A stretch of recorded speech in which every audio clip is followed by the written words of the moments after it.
pendaftaran. Iya. Misalnya sampai jam berapa, tet jam 10, tolong kasih info ke saya. Ya. Pada saat kita sudah mendapatkan kandidat dari ruang pendaftaran yang ya kasus dan kontrol, maka ada orang yang mengikuti si responden, calon responden tersebut. Setelah itu, kita wawancaranya itu di akhir pada saat dia menunggu pelayanan obat. Karena dia ada pelayanan yang paling akhir. Jadi dia sambil menunggu obat, baru mohon izin nih Bu, apakah sampaikan PSP-nya dulu kan, tanda tangan inform konsen, baru bisa mulai. Kalau dia menolak nggak bisa kita paksakan. Iya. Jadi pengalaman. Nah ini dituangkan di dalam tata cara alur pengumpulan data, Ibu. Iya. Nah, kemudian yang ini udah ya, pengumpulan data. Kemudian analisis data, variabel yang dianalisis. Ini saya sarankan sebenarnya kenapa tidak dilakukan multivariat gitu kan sebenarnya yang dianalisis data. Menurut Ibu kenapa tidak dilakukan multivariat, Ibu? Saya dalam pikiran saya itu mau jadikan dua ini Pak. Maksudnya nanti ketika masuk jurnal yang bivariat, kemudian yang saya jadikan multivariat lagi, itu pikiran saya Pak. Rencana idealis saya seperti itu. Jadi saya cuma sampai ke bivariat saja, iya. Ya. Kemudian untuk luaran dan target capaian itu belum ada ya Bu ya? Ada kayaknya Pak. Oh sudah ada ya? Sudah ada. Ada sampai Sinta 1 sampai 4 kayaknya. 1 sampai 4 ya. Iya. Oke. Ini saya tuliskan di sini. Anggaran sudah ada, jadwal sudah ada. Yang daftar pustaka yang tambahkan Bu ya. Oh iya. Hasil penelitian ya. Iya. Maksud saya gini, saat kita punya banyak pustaka tentang hasil penelitian, nanti di pembahasannya itu kita lebih enak, Ibu. Iya. Jadi kalau ini nggak sesuai seperti apa, ini sesuai seperti apa, itu kita udah punya senjata gitu loh. Kemudian biodata ketua pelaksana udah, lainnya sudah. Barangkali itu Bu masukan dari saya. Mungkin ada klarifikasi ke saya? Saya perlu ini saja Pak, perlu sharing dari Bapak. Itu kan untuk saya menyadari kekurangan saya di bab 2. Bab 2 saya itu hanya sampai di BPJS. Nah, untuk layanan tunai itu saya mau buat daftar, saya mau bikin bab 2 itu Pak, kira-kira apa ya yang saya isikan? Saya agak, apa kira-kira ya Pak? Yang membayar sendiri? Iya, untuk layanan, yang untuk membayar sendiri. Karena saya browsing, saya tidak ketemu standar tarif atau seperti itu, standar tarif puskesmas atau apa. Jadi kira-kira apa ya yang saya masukkan di situ ya Pak? Justru memang ini yang paling sulit adalah Ibu mencari kontrol, Ibu. Iya. Karena rata-rata pasien yang di puskesmas itu hampir semua, sebagian besar, mungkin hampir 95% ya, pasien BPJS, Ibu. 85% kalau menurut yang di Kota Palu, Pak. Memang kecenderungannya untuk pasien BPJS ini yang tunai itu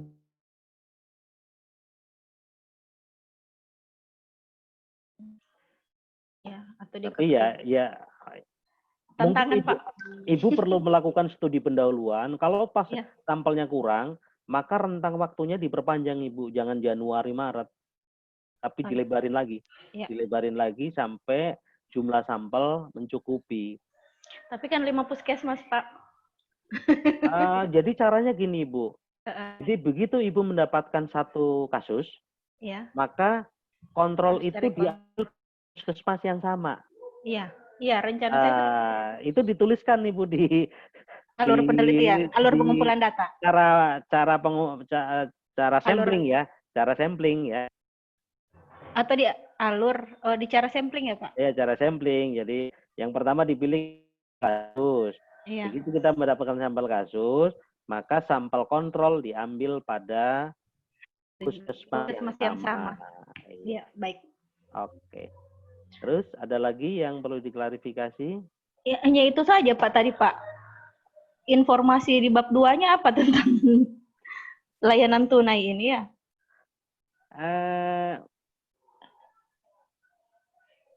Kalau kemarin ya saya penelitiannya kan berkaitan dengan determinan dan loyalitas BPJS BPJS Kesehatan, tapi saya ngambilnya itu yang mandiri. Iya. Mandiri kan peserta yang membayar sendiri. Itu kan tuntutan akan kualitas itu kan tinggi karena dia memang membayar sendiri dan sekarang mahal gitu kan. Jangan-jangan nanti yang punya ibu semua PBI. Kalau PBI itu udah hampir saya pastikan itu keputusannya 90% lebih. Iya.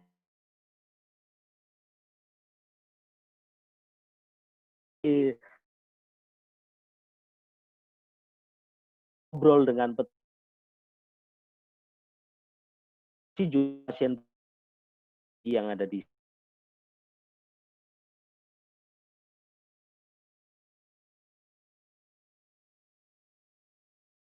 PBI. Iya. Kalau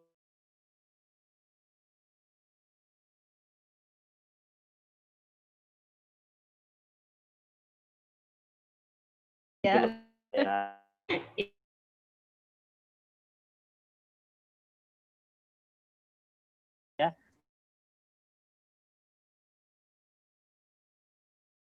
Saya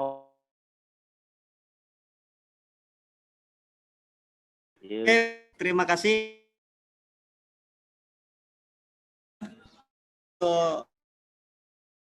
Jadi bisa diputar ulang. Baik, berikutnya siap-siap Pak Atim Mulyanto.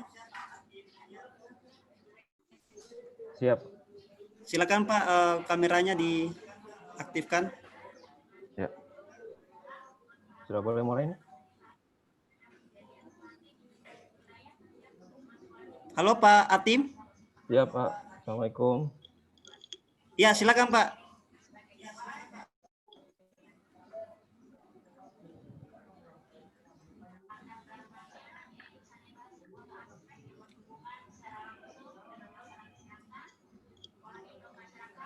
Ya, Assalamualaikum warahmatullahi wabarakatuh. Waalaikumsalam.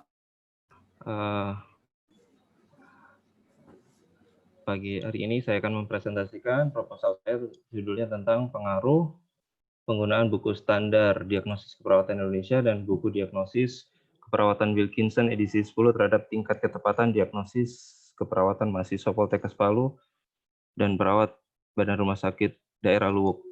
Penelitian ini latar belakangnya dasari oleh diagnosis perawatan, bahwasanya diagnosis perawatan adalah klinis mengenai klien terhadap masalah. Begitu juga dengan Wilkinson, yaitu label singkat yang menggambarkan kondisi pasien. Perlu dipahami bahwasanya diagnosa keperawatan kedua dari seluruh proses keperawatan, di mana penilaian atau pengkajian, kemudian kita menegakkan diagnosis, dari diagnosis kita akan mulai merencanakan tindakan yang tepat untuk pasien dan implementasi serta dievaluasi. Permasalahannya, kebanyakan mahasiswa maupun perawat juga akan salah atau kurang akurat dalam menetapkan diagnosis perawatan. Efeknya apa? Kalau diagnosisnya kurang tepat, maka jelas langkah selanjutnya juga akan kurang sempurna, dan ini akan mengakibatkan pada kurangnya ketepatan kepuasan pasien, dan juga jelas permasalahan juga akan lambat untuk ditangani. Data yang kita punya melalui praktik klinik, 40% mahasiswa yang praktik klinik diagnosis tidak tepat dalam penanganan. Kemudian dari penelitian yang sebelumnya dari Rumah Sakit Kabupaten Mamuju juga menyertakan data yang sama, yaitu kategori yang kurang akurat, yaitu sebanyak 48,4%. Tujuan penelitian yaitu menjelaskan pengaruh penggunaan buku standar untuk membandingkan antara dua penggunaan buku ini. Buku ini diterbitkan oleh PPNI pusat untuk diterapkan jadikan standar diagnosis perawatan di seluruh Indonesia. Nah, manfaatnya yaitu nantinya akan terciptanya standar pendidikan diagnosis perawatan Indonesia yang dengan validitas yang sudah teruji. Tinjauan pustaka kita bandingkan SDKI dan Wilkinson. SDKI mempunyai standar jika penetapan diagnosis aktual cukup menyertakan mayor dan minor. Saat data mayor dan minor sudah ditemukan, maka untuk ditetapkan sebagai minimal satu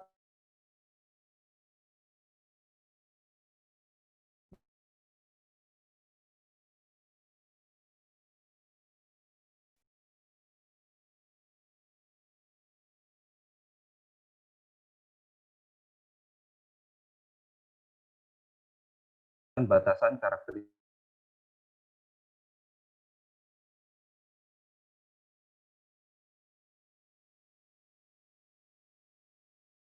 Dan Wilkins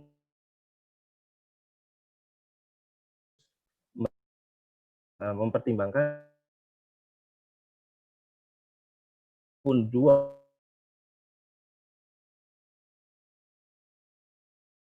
ditegakkan.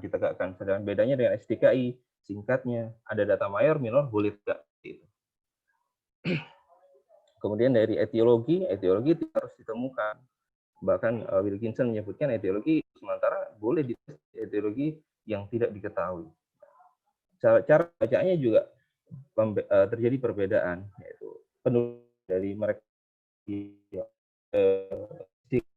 definisi penyebab standar dan mayor sesuai dengan karakteristik mereka, yaitu harus sesuai dengan definisi mayor minor, baru kemudian etiologi. Sedangkan Wilkinson tidak harus memenuhi semuanya, definisi, batasan karakteristik, faktor yang berhubungan, saran penggunaan, sampai harus kita baca alternatif diagnosis yang diberikan untuk tepatnya diagnosis yang ditetapkan untuk satu pasien. Saran penggunaan itu uraiannya yaitu tentang klarifikasi disertai saran untuk menggunakan diagnosis yang tepat. Karena satu diagnosis ini sama seperti kalau diagnosis medis, sama-sama orang demam berdarah, demam dengan demam berdarah itu perbedaannya hanya kita lihat di trombosit. Begitu juga sekarang berkembang tentang corona. Demam dianggap corona seperti itu. Padahal banyak penyakit yang juga menyertakan tanda demam. Jadi seperti inilah diagnosis harus ditempatkan sesuai dengan tempatnya. Saran penggunaan inilah penentuan. Bukan hanya penentuan satu, tetapi juga ada nanti namanya alternatif diagnosis yang digunakan. Sehingga untuk pembanding, karena ada diagnosis yang mirip, datanya juga mirip. Nanti saya akan sampaikan contohnya. Oke, ini karena cara mengetahui diagnosis yang paling akurat, ada beberapa buku yang saya baca, yaitu tentang Carpenito, bagaimana mendiagnosis yang paling akurat, yaitu kita tinjau ulang definisi dan fokus intervensinya, datanya. Nur Salam, kalau menurut Nur Salam, didasarkan pada ilmu keperawatan dan keahlian klinik. Nah, contohnya pasien dengan patah tulang. Secara data, ya kalau di DKI, patah tulang memenuhi standar untuk diangkat diagnosis hambatan mobilitas fisik. Sedangkan untuk SDKI tidak mengizinkan kalau dia dipasang traksi, tidak boleh. Jadi bagi SDKI tidak hanya menyertakan data batasan karakteristik atau data merah dan data minor saja, tetapi juga harus melihat dari kondisi medis pasien. Kalau menurut Nanda, mereka menganjurkan pakai SNAPS, yaitu kita summary, neuro, persempit perbedaan, kemudian pemeriksaan ahli, tenaga kesehatan lain, kemudian rencananya apa, ini sama kayak di sini, yaitu fokus, intervensi, kemudian memilih yang paling tepat. Metode penelitian dengan fase eksperimental dan probability sampling, yaitu cluster sampling. Yaitu subjek kelompok A, kelompok B, kelompok C, kontrol. Kelompok A, pra, kita tes, kemudian perlakuan. Nah, kemudian perlakuan ini, untuk kelompok A ini kita ajarkan tentang teknik penetapan diagnosis perawatan berdasarkan SDKI. Setelah itu kita cek lagi pasca tes. Kemudian perlakuan yang kelompok B itu kita ajarkan tentang penetapan diagnosis perawatan melalui sistem Wilkinson. Dan kita tes. Kelompok kontrol kita biarkan untuk melihat apakah mereka, kita biarkan dalam konteks untuk berpikir ulang mereka untuk apakah benar jawaban yang mereka pada tes pertama tadi. Seperti itu. Tanpa memberikan perlakuan informasi apapun. Oke. Variabel yaitu yang pertama penggunaan STKI, yang kedua penggunaan diagnosis keperawatan Wilkinson, dan ketiga ketepatan penentuan diagnosis keperawatan dengan semuanya skala ordinal. Analisis data kita menggunakan analisis regresi logistik ordinal. Ya.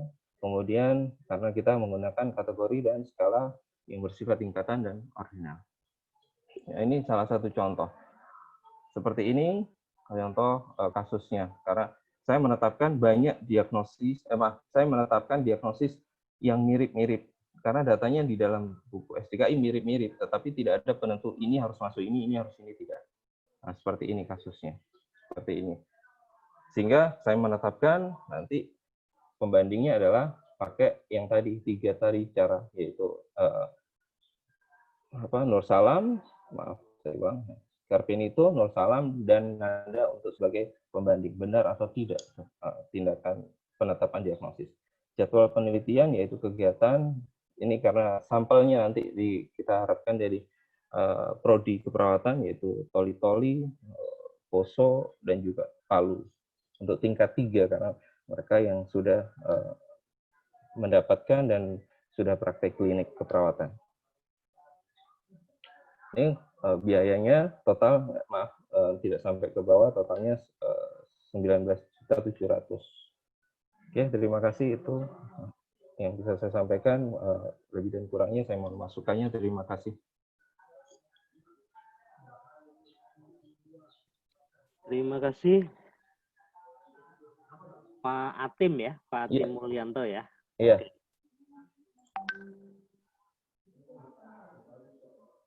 Jadi topiknya itu berkaitan dengan metode pengajaran juga ini Mas ya? Bukan, penggunaan buku.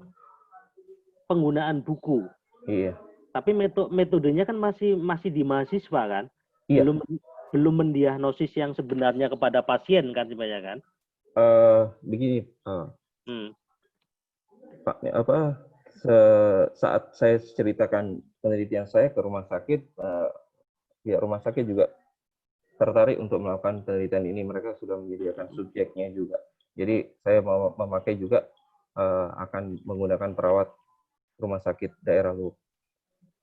Oke, maksud saya seperti ini Pak Atim ya.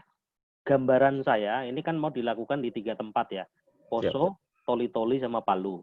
Iya. Misalnya yang di Poso dilakukan dengan metode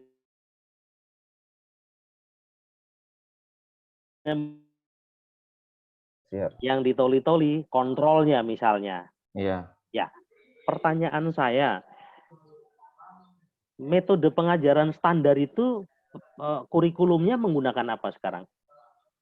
Kurikulum standar itu hanya proses keperawatan. Jadi kita biasanya menggunakan banyak buku yang bisa dijadikan sumber. Ada Nanda, STKI, Linda Jual, Carpenito. Sampai saat ini belum ada standar, tapi proses penetapan diagnosis perawatan itulah yang menjadikan standar untuk menetapkan diagnosis. Yang buku ajarnya sendiri? Buku ajarnya belum ada. Kita biasanya pakai sumber yang beberapa yang paling umum, STKI dan Nanda yang sudah banyak. Oke, yang saya maksud seperti ini Pak. Jadi yang pertama kita kan mencoba satu, kalau saya bilang kurikulum ini ya, bagian dari kurikulum ya. Siap. Iya kan? Bisa dibilang seperti itu. Oke, jadi sebenarnya yang di Poso itu ada dia menggunakan kurikulum standar plus menggunakan STKI. Yeah. Yang di Palu menggunakan kurikulum standar plus Wilkinson.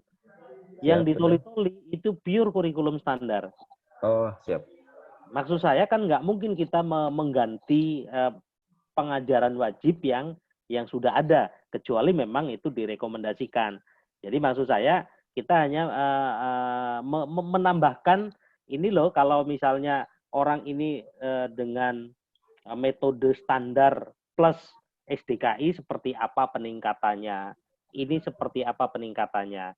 Jadi kalau saya bilang ini adalah kuasi eksperimental ya. Ya, tahu. Kuasi eksperimental karena kita tidak menafikan untuk mengendalikan faktor perancu. Siap, Jadi betul. nanti idenya adalah kuasi eksperimental dengan 3 kelompok ya, Mas ya. Ya. Dengan 3 kelompok. Nanti yang kita uji adalah sebenarnya yang dijadikan gold standar yang mana, Mas? Pertanyaan saya. Maaf, Pak, bisa diulang? Jadi gold standar ini loh. Jadi misalnya ini menggunakan yang di Toli-Toli, yang di Poso, sama yang di Palu. Ya. Dikasih soal yang sama gitu kan. Iya, betul. Nah, kita kan punya hipotesa kan sebagai peneliti kan. Betul. Yang akan paling bagus yang mana? Wilkinson. Wilkinson. Siap. Karena itu, untuk yang nanti kita bandingkan perbandingan antara ketiganya, Mas. Ketiganya, mana yang lebih bagus. Cuman ada pertanyaan saya sebenarnya. Kenapa ini di kategori, Mas, variabelnya? Masukannya, Pak? Itu tadi kan variabel hasil ukurnya itu kan di kategori baik, cukup, dan sebagainya. Iya. Kenapa? Karena untuk pengetahuan mereka tentang penetapan itu. Karena bertingkat-tingkat. Yang saya khawatir gini loh. Kalau nanti sebenarnya itu berbeda secara numerik ya, secara numerik. Jadi kalau saya sih saran saya, kalau memang pengkategorian ini belum ada referennya, maka saran saya itu biarkan dia menjadi data numerik, data angka gitu loh. Mana skor yang lebih tinggi antara Wilkinson, SDKI, sama yang kontrol. Siap. Kita terima. Ya, sehingga nanti uji yang dilakukan adalah uji ANOVA, Mas. Oh, siap. ANOVA saja, sampai uji ANOVA, nggak usah sampai yang logistik ordinal tadi ya. Iya, regresi. Regresi. Jadi kalau menurut saya itu masih lebih bagus. Nanti kita lihat kalau mau sebenarnya ada nggak faktor lain yang mempengaruhi, ada pre and post ya, Mas ya? Ada. Oke, maksudnya kalau hanya post saja kan pengaruh dari kecerdasan apa itu kan sangat berpengaruh gitu kan. Kalau ini kan sudah dikontrol, nanti apakah homogenitas pada awal intervensi itu bisa ketahuan. Yang paling bagus kan homogen ya pada saat awal ya. Nah, di akhir diharapkan ada perubahan. Kemudian lagi untuk yang luaran atau output yang diharapkan apa, Mas, nantinya? Seperti yang biasanya kita akan tujuan saya untuk bisa masuk ke indeks Scopus. Kemudian kalau bisa kita buat untuk buku di Poltekkes, lingkup Poltekkes, yaitu standar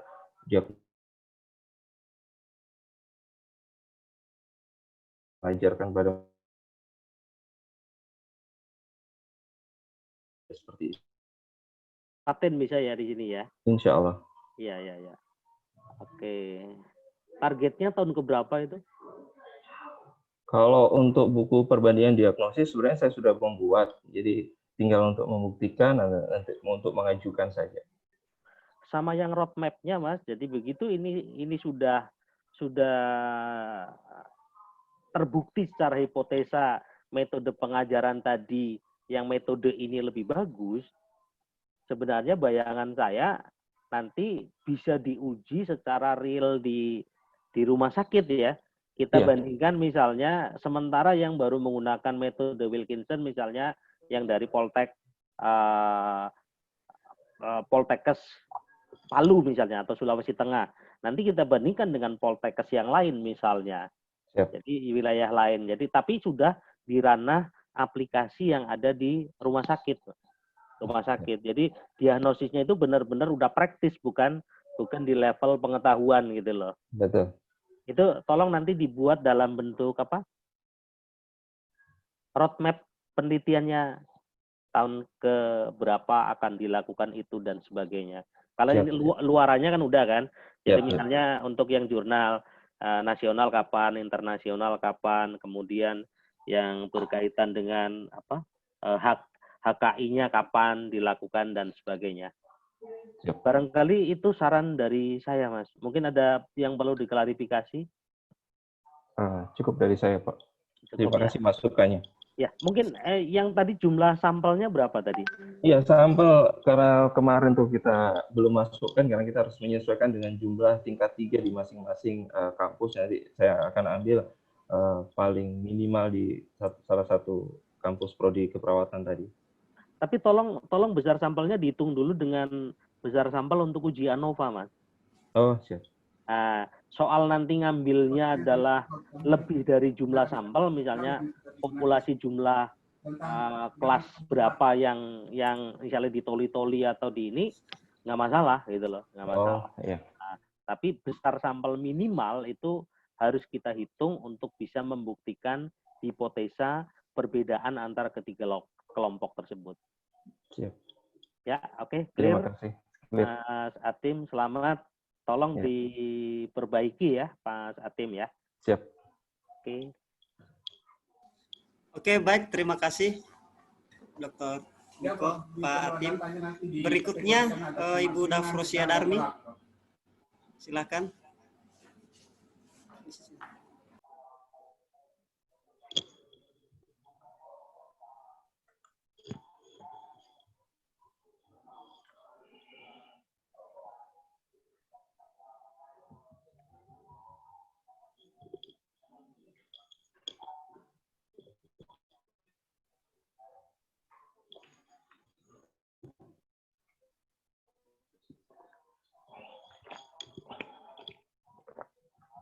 Oke, coba Ibu Darmi di-share screen.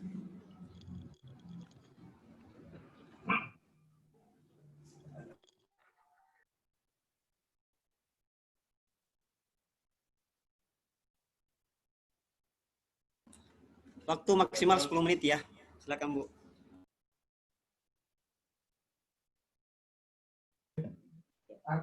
Terima kasih atas kesempatan. Baiklah, saya akan menyampaikan usulan penelitian saya, penelitian dosen pemula, dengan judul faktor yang berhubungan dengan kejadian multi drug resistant atau MDR pada pasien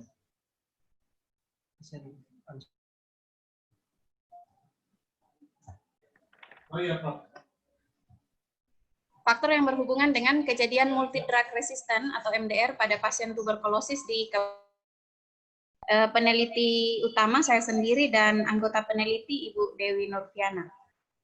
Yang menjadi permasalahan atau latar belakang pada penelitian ini adalah bahwa beban penyakit tuberkulosis itu semakin bertambah seiring dengan meningkatnya penemuan kasus tuberkulosis MDR, yaitu TB MDR, di mana keadaan di mana kuman tuberkulosis tidak dapat lagi dibunuh dengan salah satu atau lebih obat anti tuberkulosis. Ini adalah data posisi Indonesia dalam penanggulangan tuberkulosis tahun 2018. Jadi Indonesia merupakan negara untuk insiden TB itu pada tahun 2017 Indonesia menempati peringkat ketiga di dunia, dan pada tahun 2018 meningkat tetap pada peringkat ketiga. Kemudian untuk TB resisten obat atau TB-RO itu pada tahun 2017 Indonesia pada peringkat ke-7 di dunia, dan pada tahun 2018 menurun menjadi peringkat meningkat menjadi peringkat ke-5 dunia. Kemudian untuk TB HIV pada tahun 2017 itu Indonesia pada peringkat ke-7, dan pada tahun 2018 menurun menjadi Indonesia pada peringkat ke-10. Nah, ini adalah situasi TB di Indonesia pada tahun 2018 itu angka estimasi 842.000 estimasi kasus jumlah TB, kemudian notifikasi kasus itu 570.289 kasus, dan 32% belum terlaporkan dengan angka keberhasilan pengobatan 85%. Sementara untuk kasus TB resisten obat ternotifikasi itu 4.460, TB anak 58.815, dan TB HIV 10.394. Nah, untuk di Kabupaten Poso sendiri, jumlah kasus MDR TB terdiagnosis dari tahun 2014 sampai dengan 2020 sebanyak 25 orang dengan rincian 2014 1 orang, 2015 4 orang, 2016 5 orang, 2017 4 orang, 2018 3 orang, 2019 7 orang, dan tahun 2020 1 orang. TB MDR ini terdiagnosis melalui pemeriksaan TCM, tes cepat molekuler, yaitu resisten terhadap rifampicin dan isoniasis, dan resistensi pada obat tuberkulosis lini 1 lainnya. Nah, sangat penting di sini untuk identifikasi faktor yang berhubungan dengan kejadian TB MDR sebagai landasan untuk pengembangan strategi pencegahan dan pengendalian penyakit tuberkulosis itu sendiri. Nah, karena pengobatan tuberkulosis ini selama 6 bulan secara rutin dan pengobatan yang terkhusus atau tidak sesuai standar dapat menyebabkan kekambuhan dan kemungkinan terjadinya resisten sekunder kuman TB terhadap obat anti tuberkulosis atau MDR. Beberapa penelitian menyebutkan bahwa banyaknya kasus MDR melibatkan faktor-faktor terkait, seperti diantaranya ketidakpatuhan minum obat atau keteraturan minum obat yang rendah pada penderita tuberkulosis. Kemudian penelitian lain menunjukkan bahwa kepatuhan minum obat dan riwayat pengobatan TB sebelumnya berhubungan dengan TB MDR. Dan ada juga penelitian dari Aderita 2016 itu menunjukkan bahwa riwayat pengobatan tuberkulosis gagal atau putus obat sebelumnya lebih dominan terhadap kejadian TB MDR. Menurut Kemenkes, kasus TB MDR terjadi karena rendahnya kepatuhan minum obat yang sering diakibatkan karena efek samping dari obat itu sendiri. Jadi jika dilihat dari sisi pasien. Kemudian penelitian juga membuktikan bahwa koinfeksi TB HIV merupakan salah satu faktor yang menyebabkan TB MDR. Selain itu, ada juga faktor lain yang dapat menyebabkan menjadi faktor risiko TB MDR seperti pasien TB yang menderita komorbid seperti DM, di mana kemungkinan di sini adalah karena adanya gangguan penyerapan obat. Nah, itu yang menjadi permasalahan sehingga kami tertarik untuk meneliti faktor apa yang berhubungan dengan kejadian TB MDR di Kabupaten Poso. Jadi tujuan dari penelitian ini adalah untuk menganalisis faktor yang berhubungan dengan kejadian TB MDR pada pasien tuberkulosis di Kabupaten Poso. Tujuan khususnya adalah menganalisis hubungan kepatuhan minum obat dengan kejadian TB MDR, kemudian riwayat pengobatan TB sebelumnya dengan kejadian TB MDR, dan adanya komorbid dengan kejadian TB MDR pada pasien tuberkulosis di Kabupaten Poso. Tinjauan pustakanya, TB MDR adalah TB resisten obat. TB MDR adalah resisten kuman tuberkulosis terhadap obat. Kemudian yang menjadi faktor utama penyebab terjadinya resisten obat adalah ulah manusia sendiri ya, sebagai akibat dari tata laksana pengobatan pasien TB yang tidak dilaksanakan dengan baik. Penata laksanaan pasien TB yang tidak adekuat tersebut dapat ditinjau dari sisi pemberi jasa atau petugas kesehatan, kemudian ada dari sisi pasien, kemudian ada dari sisi program pengendalian TB sendiri. Beberapa penelitian ini membuktikan bahwa kepatuhan minum obat, kemudian riwayat pengobatan sebelumnya, juga karena adanya penyakit penyerta atau koinfeksi TB HIV itu menjadi faktor risiko atau faktor yang berhubungan dengan kejadian TB MDR.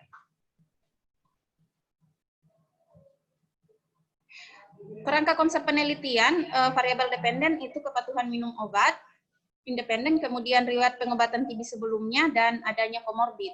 Kemudian variabel dependen kejadian TB MDR. Hipotesis penelitian, ada hubungan antara kepatuhan minum obat dengan kejadian TB MDR pada pasien tuberkulosis di Kabupaten Poso. Yang kedua, ada hubungan antara riwayat pengobatan TB sebelumnya dengan kejadian TB MDR pada pasien tuberkulosis di Kabupaten Poso. Yang ketiga, ada hubungan antara komorbid.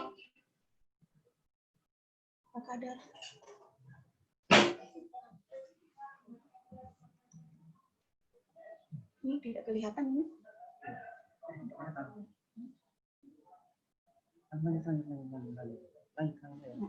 Ada hubungan antara adanya komorbid dengan kejadian TB MDR pada pasien tuberkulosis di Kabupaten Poso.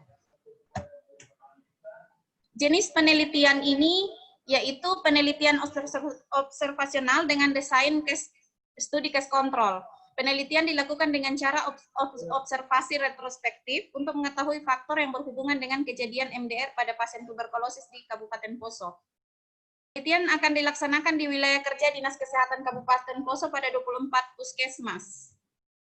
Populasi semua penderita tuberkulosis di Kabupaten Poso. Sampel dalam penelitian ini adalah seluruh pasien TB MDR di Kabupaten Poso yang berjumlah 25 orang sebagai kasus kontrol dan penderita tuberkulosis sebanyak 25 orang sebagai sampel yaitu 25 orang sebagai kelompok kasus yaitu pasien TB MDR dan 25 orang sebagai kelompok kontrol yaitu penderita tuberkulosis. Definisi operasional kejadian TB MDR yaitu pasien tuberkulosis yang resisten terhadap OAT yaitu isoniasis dan rifampicin dengan atau tanpa OAT lini 1 lainnya dengan diagnosis melalui pemeriksaan TCM. Kemudian hasil ukur ada dua, resisten dan tidak resisten.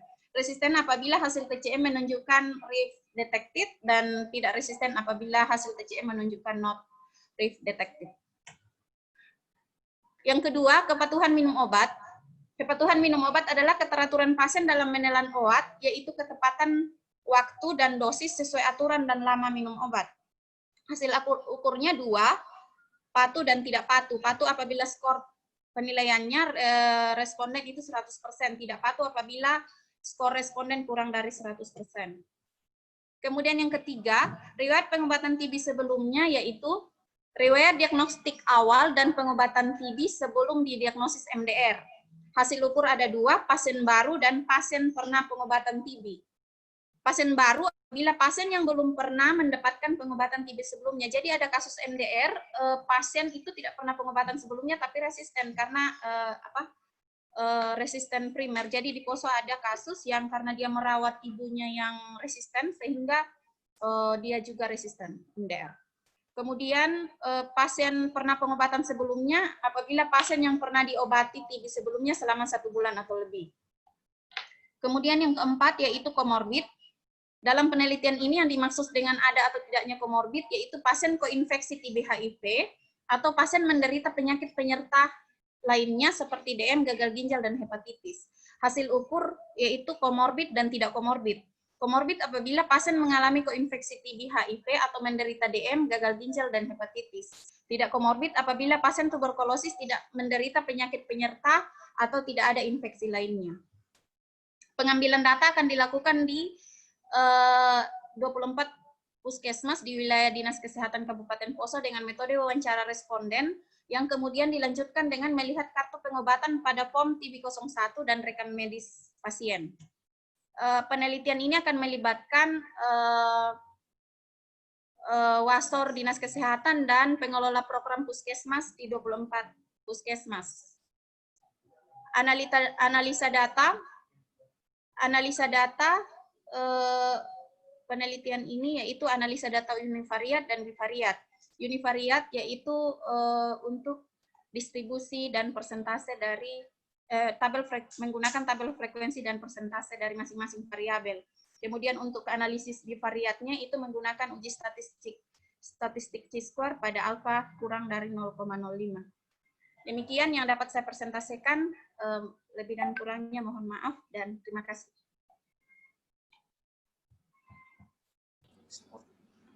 Baik, silakan Pak Miko. Oke, terima kasih. Selamat Ibu Daprosia Dami Manggasa. Ya, Pak. Ya. Terima kasih, Pak. Ini dari Toraja apa dari mana, Ibu? Benar, Pak. Benar, Pak, dari Toraja, Pak.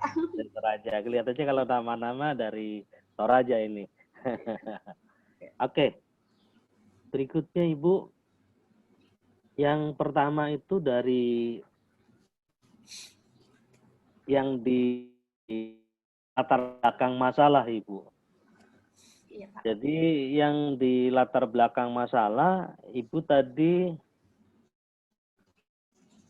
menyampaikan apakah memang faktor yang berpengaruh di TB itu yang kasus MDR itu hanya 3 ini yang akan Ibu teliti? Beberapa faktor yang mempengaruhi MDR itu ada dari pasien, pengelola, dan program. Nah, ada 3, menurut Kemenkes itu ada 3, tetapi di sini yang saya mau lihat itu 3 tadi, yang kepatuhan, riwayat pengobatan sebelumnya, dan adanya penyakit penyerta. Iya. Oke.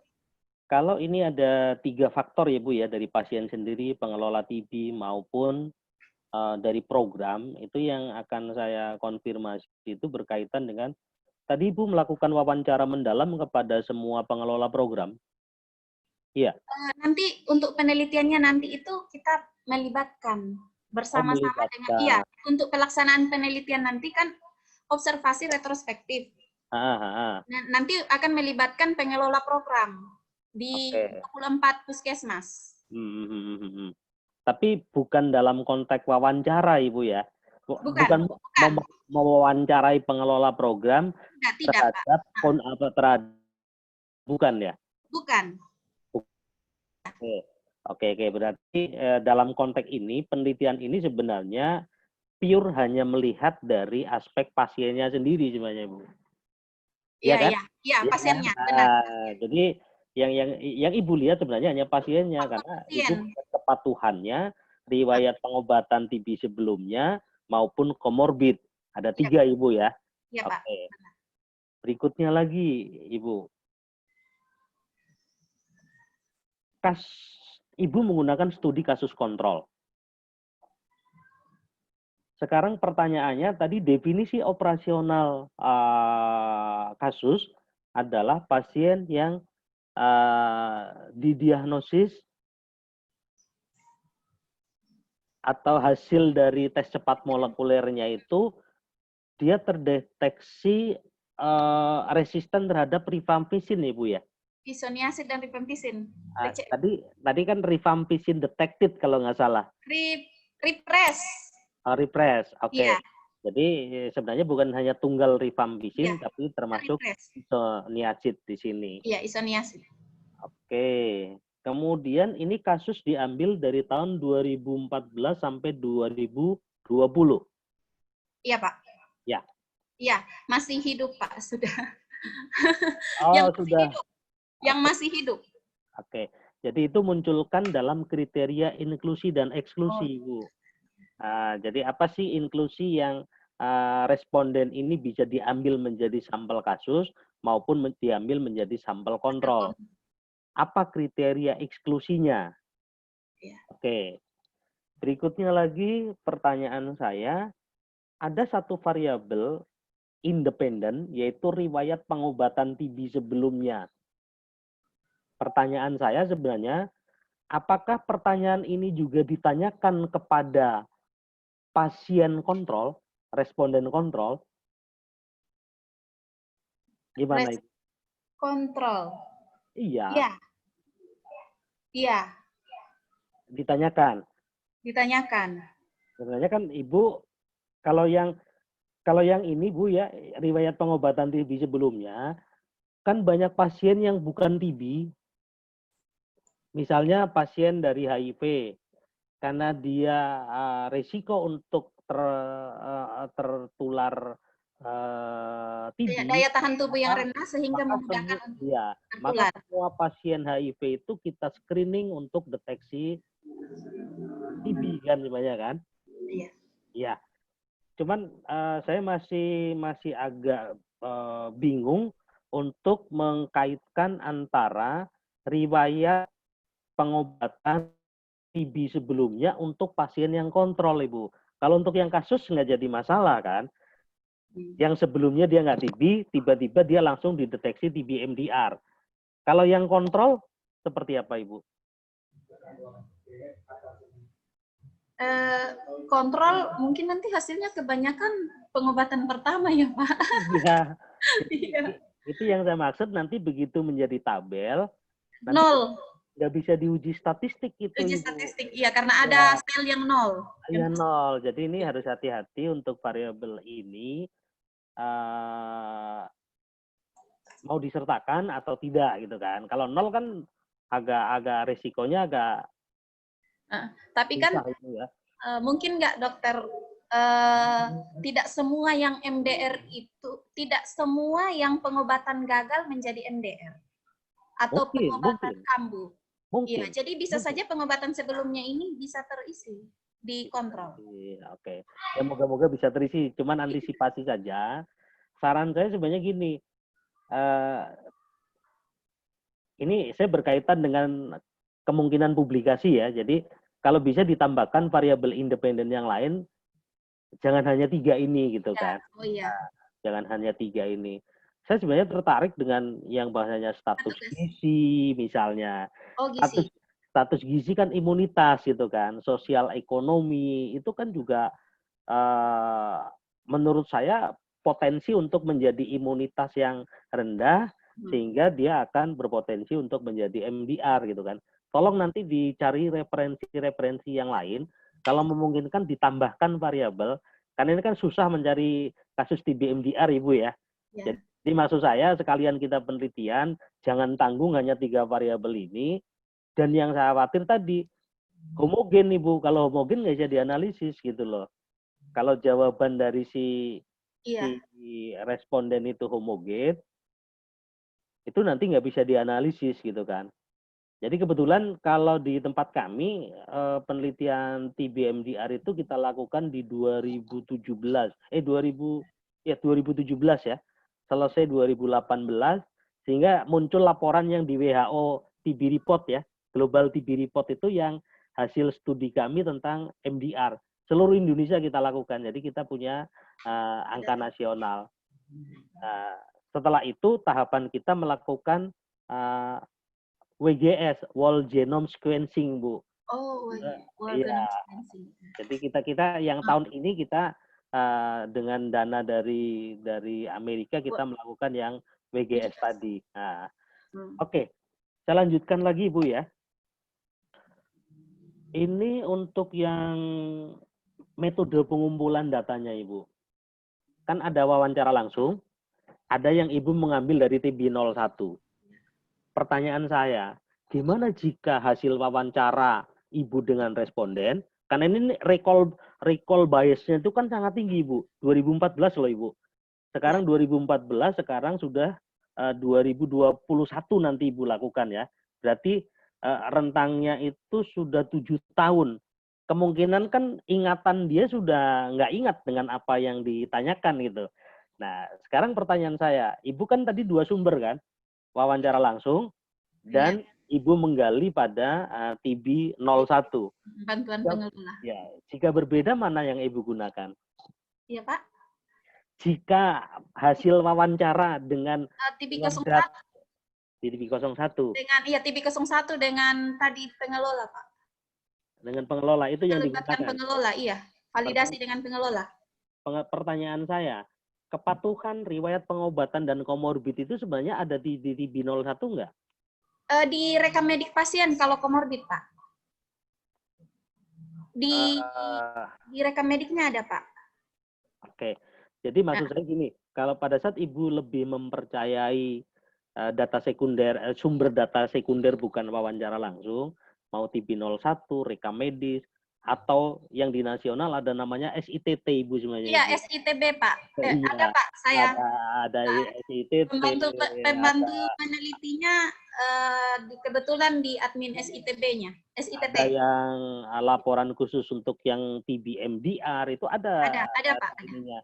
Jadi maksud saya gini, kalau nanti kesulitan Ibu melakukan wawancara langsung dengan pasien gitu ya, saya sarankan sih kalau memang sudah cukup diambil dari SITT atau TB 01 atau apapun, saran saya sih mengambil dari itu aja. Itu aja, iya. Kan tadi saya tanya, kalau berbeda yang diambil yang mana gitu kan? Ya, dari form TB 1 rekam medik SITT. Ya, kecuali Ibu mau melakukan pendalaman yang lebih dari sumber data yang TB 01 dan SITT tadi. Ibu gali lebih mendalam misalnya yang berkaitan dengan Jadi nanti ada wawancara mendalam Ibu, tapi bukan mengisi kuesioner. Iya.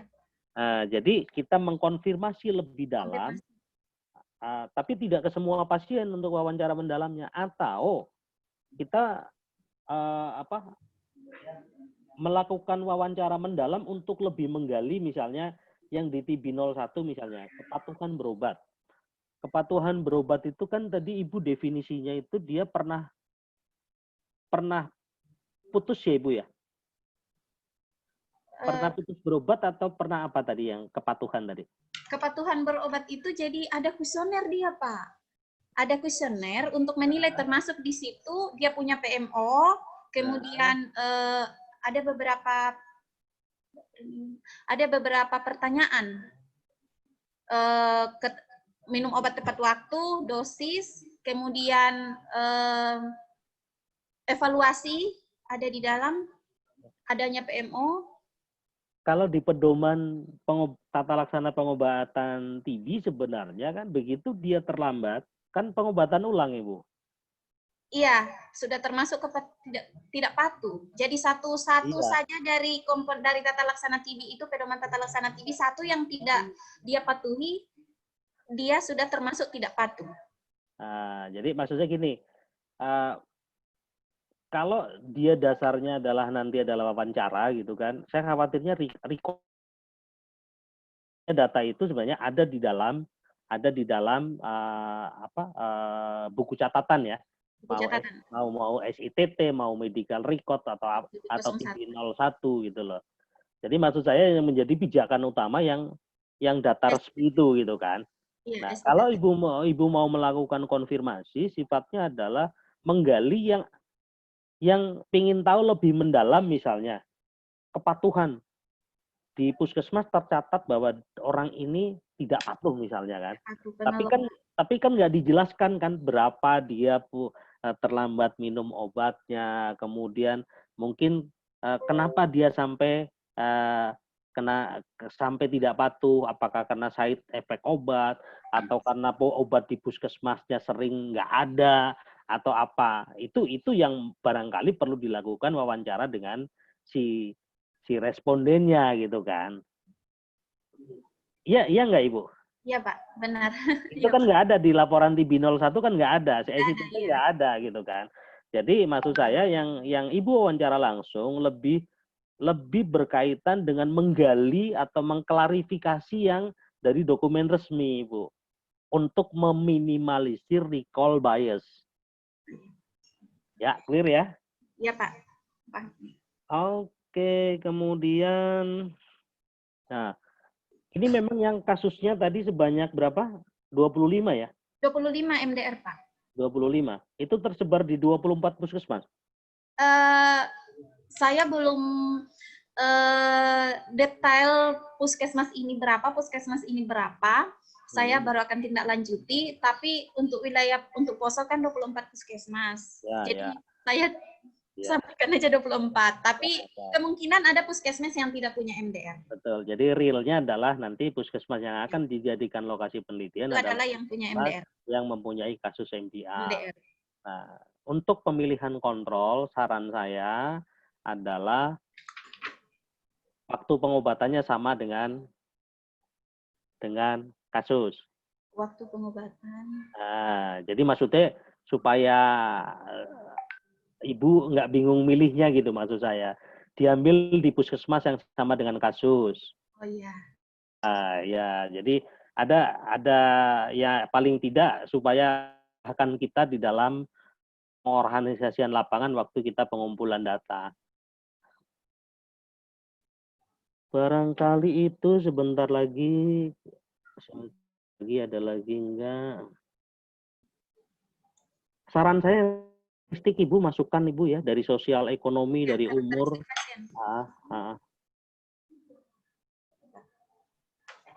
Kemudian definisi populasi, hitung besar sampel lah.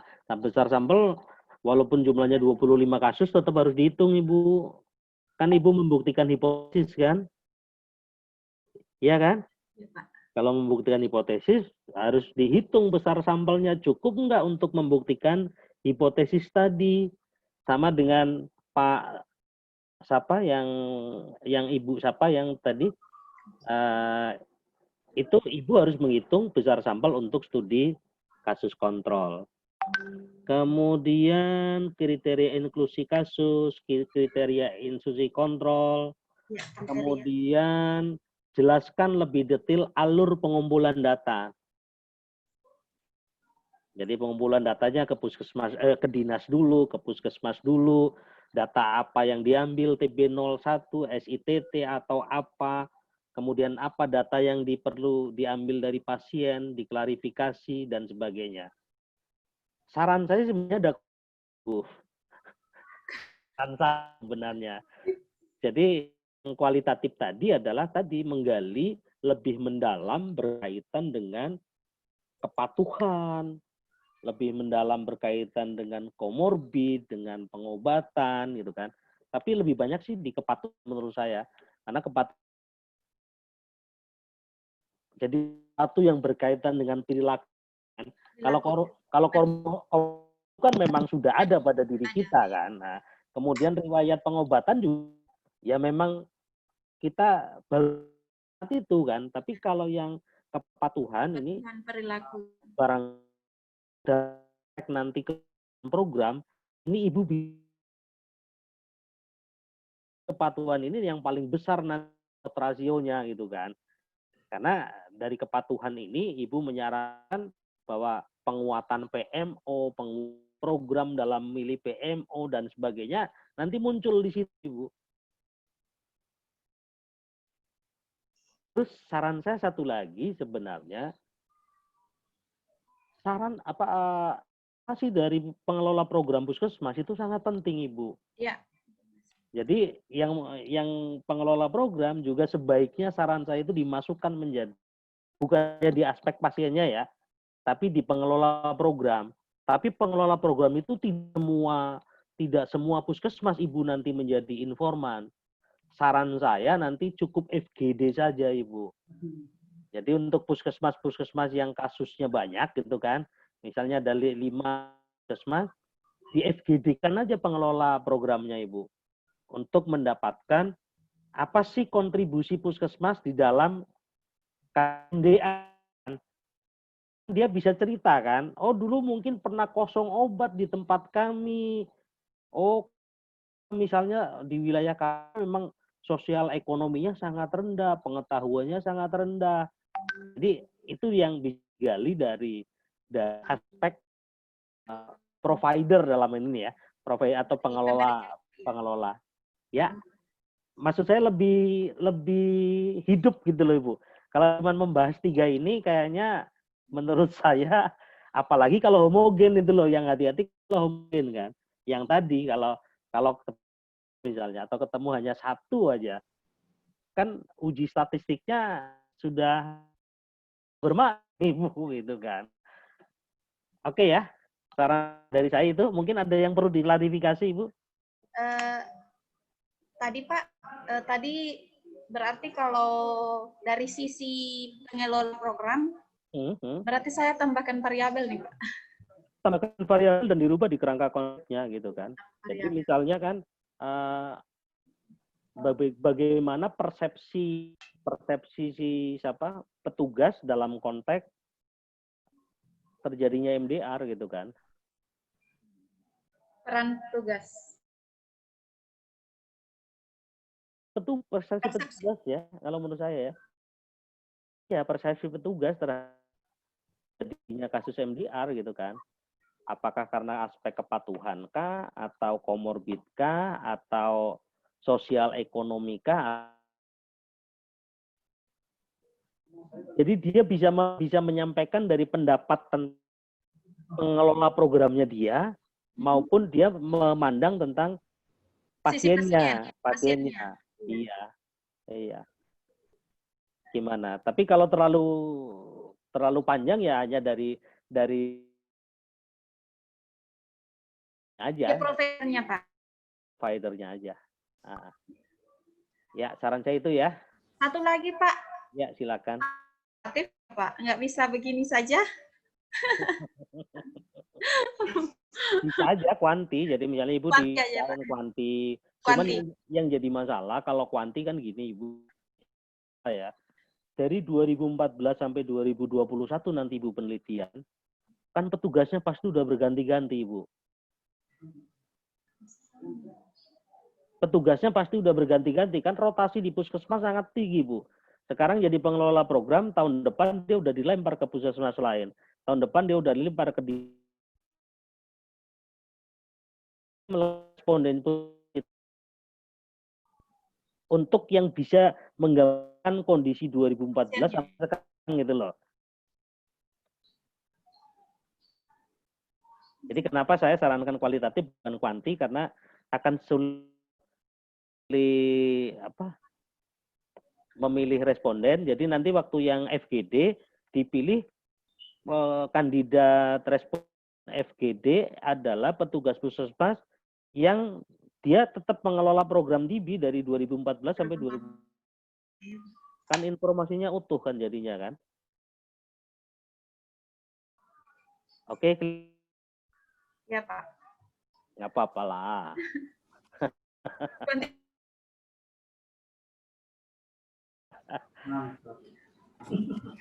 Oke. Clear ya? Ya. Terima kasih Pak. Oke, baik. Terima kasih. Berikutnya Ibu Felis.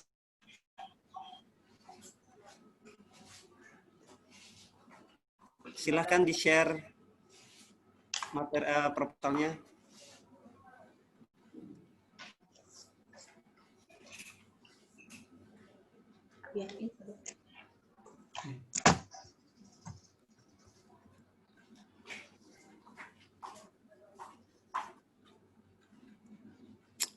Silakan Bu. Keluar dulu.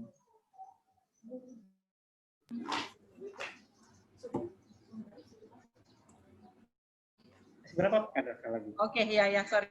Ya, terima kasih atas kesempatan yang diberikan. Saya akan kasih proposal Hari pertama atau juga ini? Dengan judul analisis faktor ergonomi dengan beban kerja pada pekerja mebel di Kota Palu.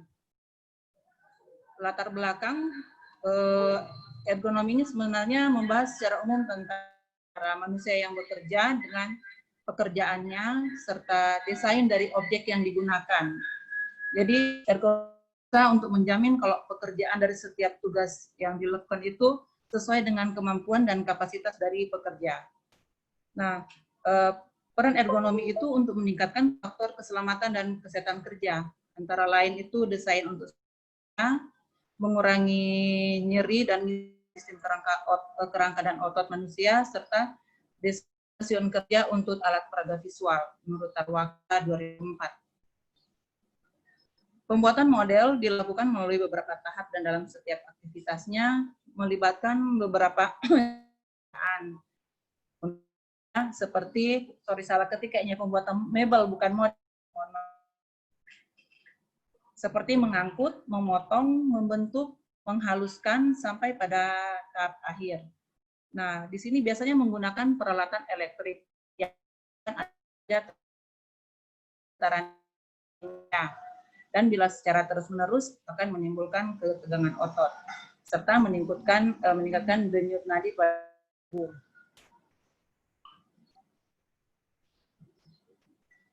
Dalam pembuatan model dilakukan melalui beberapa tahap, dalam setiapnya melibatkan beberapa jenis pekerjaan seperti mengangkut, memotong, dan membentuk sampai penghalusan sampai pada tahap akhir finishing.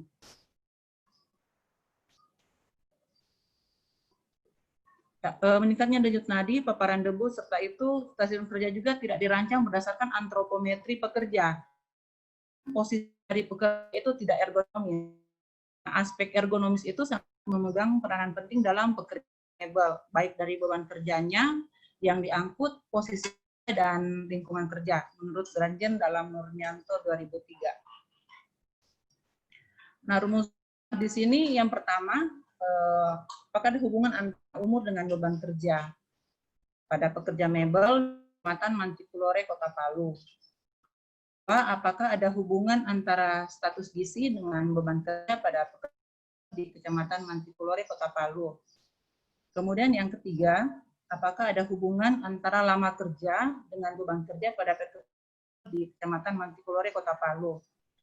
Keempat, apakah ada hubungan antara posisi kerja dengan beban kerja pada pekerja mebel di Kecamatan Mantikulore, Kota Palu. Tujuan umum untuk menganalisis faktor ergonomi dengan beban kerja pada pekerja mebel di Kota Palu. Tujuan khususnya untuk mengetahui hubungan antara umur dengan beban kerja pada pekerja mebel di Kecamatan Mantikulore, Kota Palu. Yang kedua, untuk mengetahui hubungan antara status gizi dengan beban kerja pada pekerja mebel di Kecamatan Mantikulore, Kota Palu.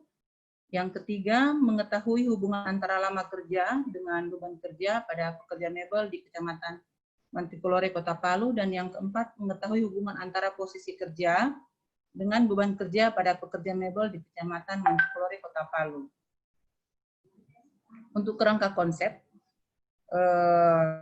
variabel dependennya beban kerja dan variabel independennya terdiri dari umur, status gizi.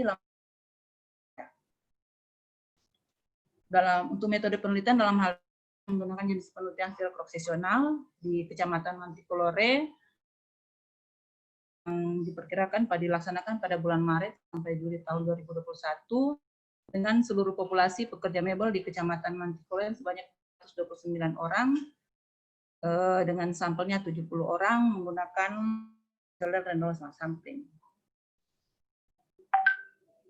Untuk variabel penelitiannya adalah umur, status gizi, lama kerja, dan beban kerja. Definisi operasional. Beban kerja, yaitu berat beban kerja mebel dengan menghitung denyut nadi kerja. Jadi ada nadi kerja dan nadi istirahat. Dengan cara ukurnya, pemeriksaan denyut nadi dengan kriteria objektif, ringan, sedang, dan berat. Kemudian yang kedua, umur.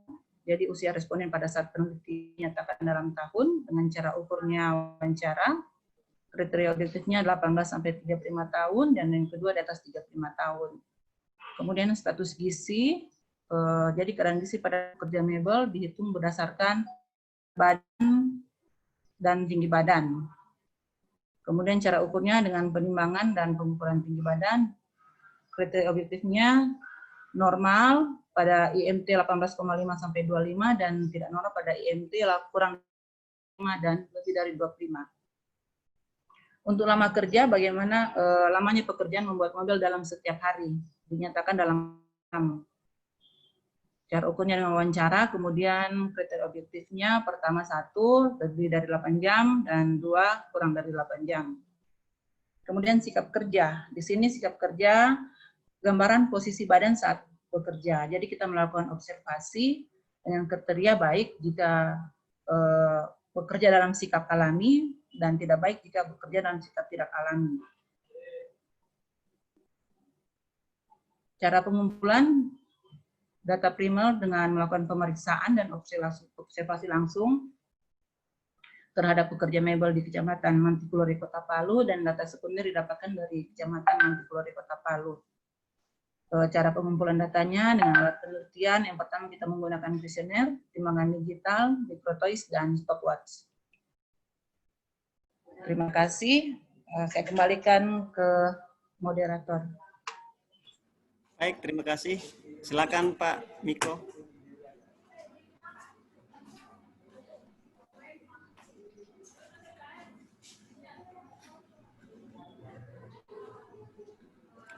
Halo? Pak Miko? Unmute, maaf. Oh ya. Ya. Silakan Pak, monggo. Ya. Oke. Yang pertama, Ibu, pertanyaan saya, apakah perbedaan penelitian Ibu, jadi novelty dari penelitian ini dengan penelitian yang hampir sejenis yang sudah pernah dilakukan orang? Kalau untuk saya, karena sebenarnya penelitian ini kami sudah rencanakan pada waktu tahun 2018. Nah, pada 2018 itu lokasi penelitian itu di Mantikulore itu yang terkena imbas dari tsunami. Jadi, dan pada beberapa pekerja mebel memang ada beberapa yang terkena imbasnya. Nah, sehingga pada tahun ini, untuk tahun depan kami mencoba melakukan penelitian lagi, karena bisa saja dari mereka tetap melakukan pekerjaannya, pekerjaan sebagai pekerja mebel, tapi mungkin ada beberapa yang mengalami cedera pada saat kejadian bencana alam. Nah, oleh dari ergonomi, kemudian kalau dikatakan stasiun kerja itu disesuaikan tidak dengan pekerja mebel yang kondisi yang misalnya ada yang mengalami cedera atau mungkin lemah, sehingga itu bisa mempengaruhi beban kerja mereka. Oke. Jadi novelty-nya bahwa ini dilakukan pada pasca tsunami, Ibu ya. Itu sudah Belum. Nah, jadi maksud saya supaya ini membedakan karena variabel ini kan sudah sering orang teliti. Nah, baruan gitu kita meneliti bahwa pekerja mebel kami dengan berbagai kondisi baik lingkungan kerja maupun kondisi kerjanya itu sendiri. Itu yang mohon di latar belakang itu lebih ditekankan, Ibu. Yeah. Berikutnya lagi pertanyaan, ini dilakukan di sana, Ibu ya? Iya, Kecamatan Mantikulore. Ke Mantikulore. Iya.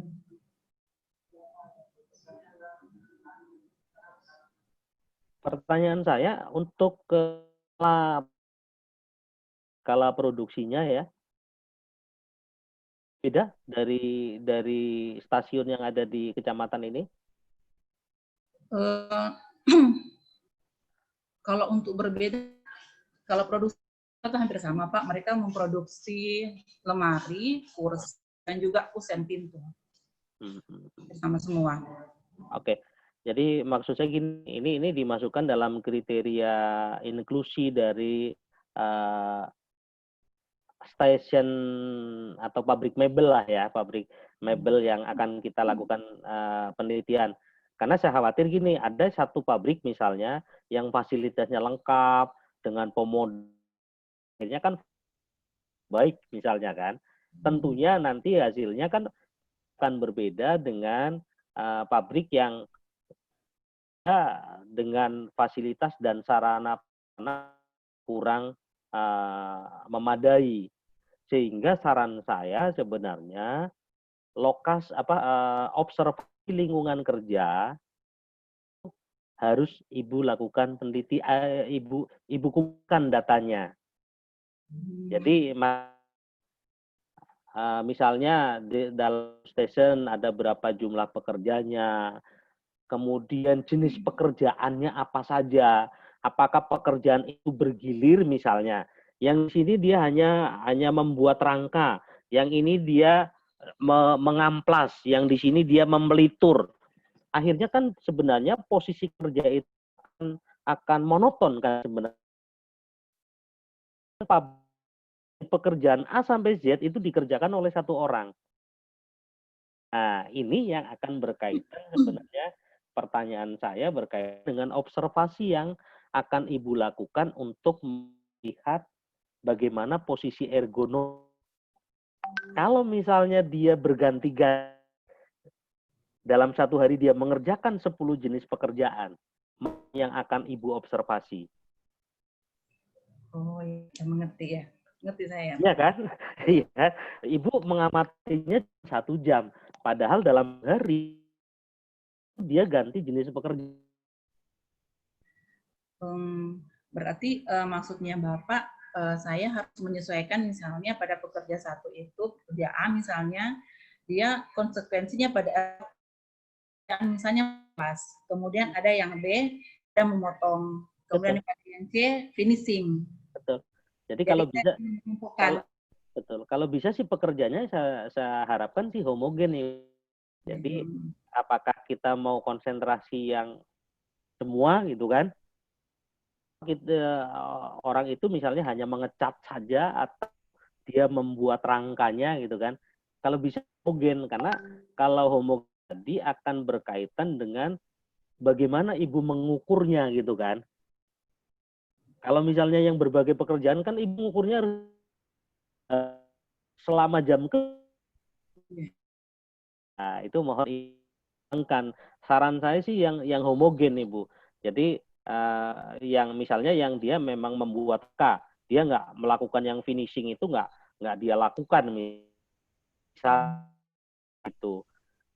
Jadi cuman memang ini berkaitan dengan jumlah dari respondennya, Ibu ya, nanya ya, jumlah respondennya. Nanti tolong Ibu pertimbangkan itu. Kemudian yang tadi belum ada di dalam tujuan adalah tentang kondisi lingkungan fisik dari pabrik, dari stasiun ya. Itu kan sangat berpengaruh, Bu, terhadap apa ergonomi gitu, ergonomi kerja gitu kan. Kemudian tadi yang coba Ibu share di metode, Ibu, slide-nya.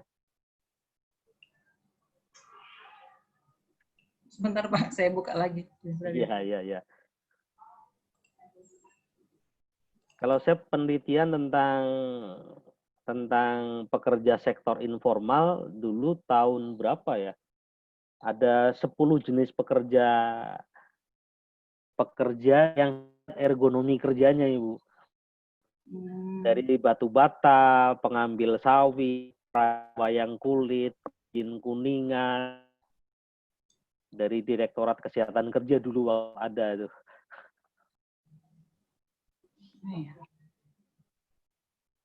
Di screen share.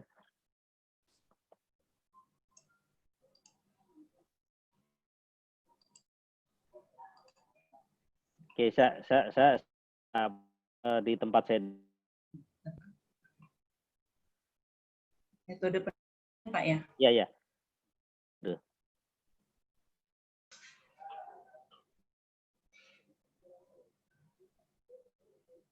Nah, metode penelitian, desainnya apa, Bu?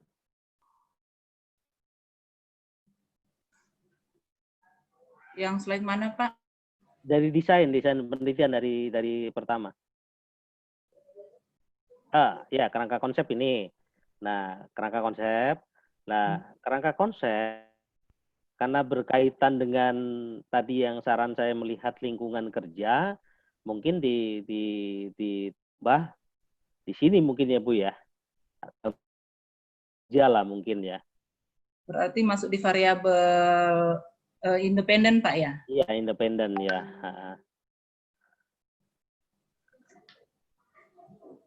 Berarti lingkungan, berarti kita jadi misalnya tadi, lingkungan kerja itu kan berkaitan dengan fasilitas dan sarana dan prasarana kan yang mendukung dia bekerja kan, ya. Iya. Berarti Pak, sebenarnya kalau di dalam itu di lingkungan fisiknya Pak ya, lingkungan fisik dari lokasi itu. Betul. Satunya masuknya lingkungan kerja. Ya, jadi misalnya pertanyaan saya, di satu pabrik orang tadi dia menyerut misalnya, dia duduk di kursi. Ya. Di pabrik yang satu dia menyerut, dia tidak duduk di kursi. Begitu kita lihat sebenarnya alasannya bukan dia ekonomi dia pingin berdiri gitu kan, tapi karena memang tidak ada sarananya itu loh, Bu. Itu nggak tahu nanti posisinya di mana, tapi tolong itu lihat untuk lebih menghomogenkan antar tempat kerja tadi, Ibu. Oh iya. Nah, ya oke. Lagi turun. Sebentar, jangan cepat-cepat. Cross seksional ya. Cross seksional tempatnya ini. Nah, nanti tolong inklusi dan eksklusi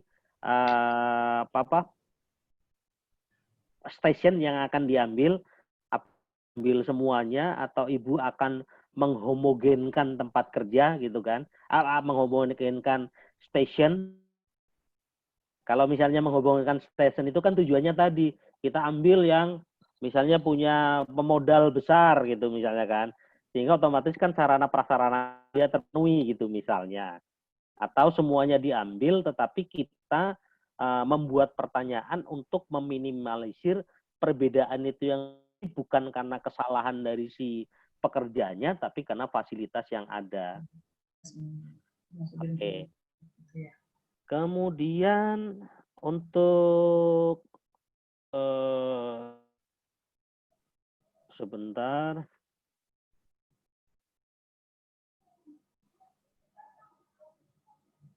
Ibu ada hipotesis, Ibu ya?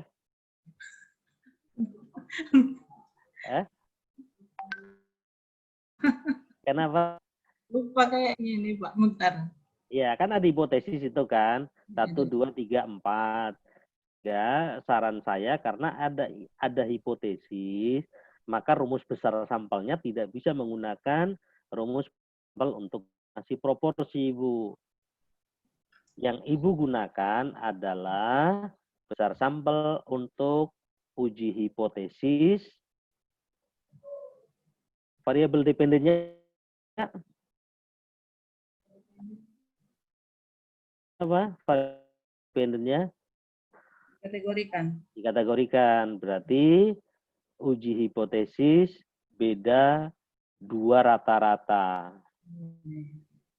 Bukan 2 proporsi kok 2 rata-rata. Nah, kan dikategorikan kan. Kalau yang tidak dikategorikan baru Ibu menggunakan uji hipotesis beda rata-rata.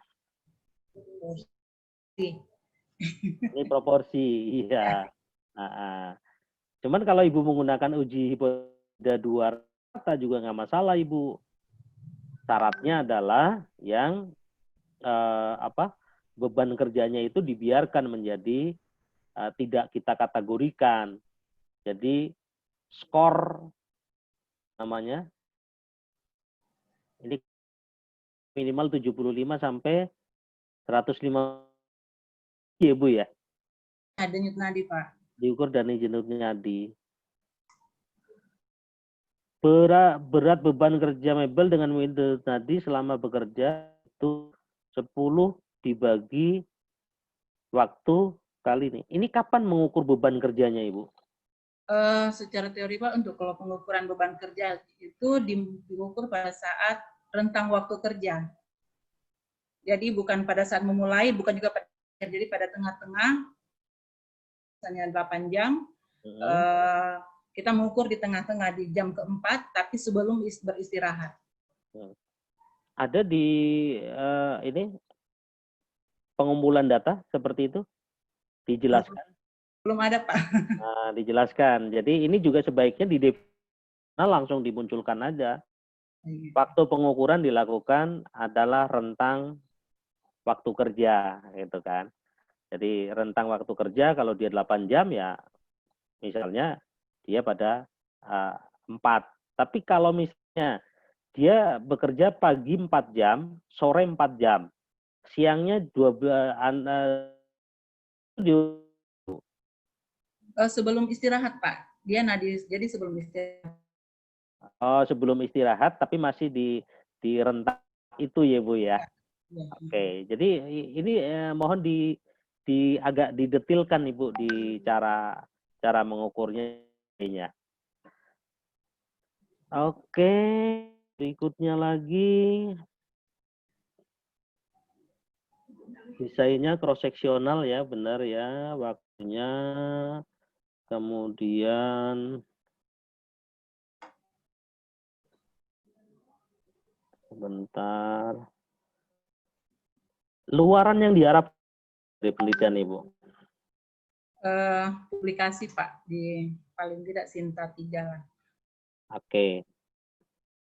Itu sudah dituliskan, Ibu ya?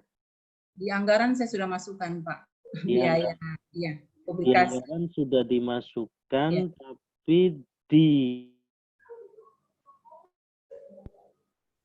identitas dan uraian umum belum. Oh, iya. Sama di bab tinjauan pustaka juga sebenarnya harus muncul itu kan peta jalan penelitian kan sebenarnya kan. Oh. Nanti lihat lagi panduannya, Ibu, ada beberapa yang terlewatkan, Ibu. Oh iya. Yang dari panduan itu Ibu lengkapi semua. Iya. Oke. Kalau oke. Untuk anggota tim penelitiannya ada 2 orang Ibu ya? Iya, Pak. 2 orang semuanya background kesehatan lingkungan semua ya? Kalau yang peneliti kedua Pak dari statistik, kalau saya dari epidemiologi. Oh, Ibu dari epidemiologi. Yang satu dari Biostatistik. prodinya tapi kesehatan lingkungan ya? Ya, tetap kesehatan lingkungan. Dua-duanya. Ada yang ahli ergonomi nggak di situ di Kesling? Ada Pak. Pak Alex. Mungkin bisa ditambahkan menjadi anggota tim Ibu? Sudah pensiun Pak, barusan pensiun hari ini. Oh, udah pensiun ya? Ya, tapi tetap jadi narasumber kami Pak untuk konsultasi. Ya, untuk konsultasi dan sebagainya. Maksud saya menikah dengan beliau. Ya, beliau tetap bersedia Pak. Itu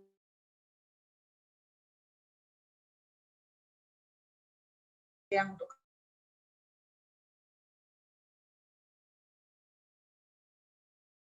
saya masuk di lingkungan fisik, cuman kami seperti yang kami lihat karena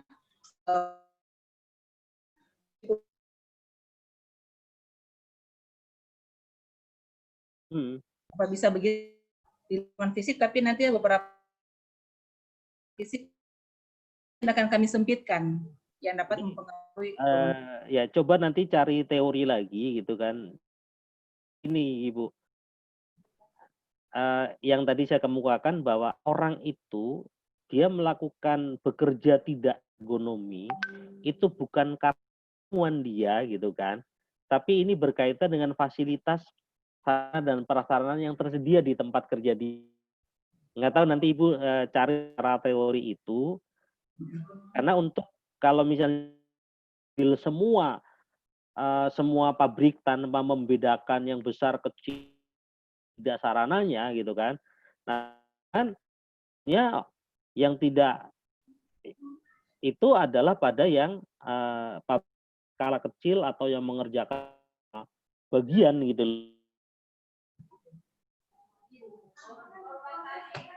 Iya Pak. Ya. Ya. Sarana prasarana Pak. Iya. Kalau memungkinkan nggak jika misalnya kita melihat yang tapi kalau itu susah ya. Jadi misalnya gini, ingin melihat khusus untuk yang membuat rangka gitu kan. Saya ingin khusus orang yang mengecat atau mempelitur gitu kan, atau mengamplas. Cukup nggak kira-kira sampelnya yang ada di kecamatan ini, Bu? Kalau untuk yang spesifik seperti itu Pak, karena di sini sebagian besar untuk mebel apa ya seperti UMKM Pak. Oh, jadi dikerjakan sendiri semua. Mungkin mereka itu kalau kami itu hanya bekerja satu mebel itu ada sekitar 1 sampai 4 orang. Seperti itu juga mungkin agak susah kita dapat Pak. Ya. Oke, definisi operasionalnya adalah yang mengerjakan semua bagian kalau seperti itu ya. Iya. Nanti kami lebih itu lagi Pak lagi. Ya, dilihat lagi ya. Nanti takutnya kita mempersempit inklusi, kita susahnya juga gitu loh. Iya Pak, iya. Iya. Oke, Ibu Feliska, mohon diperbaiki saran-saran saya yang tadi sepakat dari Ibu ya. Jadi luarannya itu juga masih belum ada yang di bab 4 ya. Di bab 4 itu masih, saya lihat itu masih kosong Ibu ya. Ya. Bab 4 itu setelah metodologi itu ada luaran dan target capaian kalau di buku pedoman. Belum ada. Jadi tolong dilengkapi. Itu yang target Ibu ke Sinta atau mau ke Haki atau ke apa gitu kan. Oke, Ibu ya. Ya, Pak. Cukup? Terima kasih, Pak. Terima kasih Ibu Felis dan tim ya.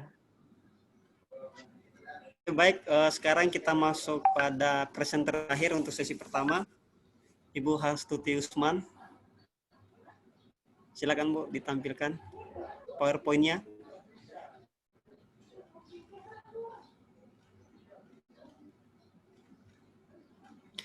Untuk sesi kedua kita akan masuk lagi jam 13.30.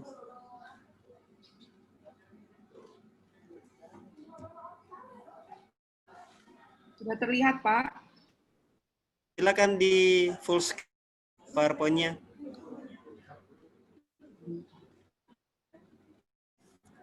Oke, waktu maksimal 10 menit, silakan Bu. Ya, terima kasih. Assalamualaikum warahmatullahi wabarakatuh. Waalaikumsalam warahmatullahi wabarakatuh. Terima kasih Bapak Dr. Miko Hananto SKMM sebagai reviewer pada kesempatan ini. Terima kasih. Saya akan mempresentasikan proposal dengan judul Efektivitas Menstrual Hygiene Management Book terhadap pengetahuan remaja putri dalam menghadapi menars di daerah pengungsian Kota Palu.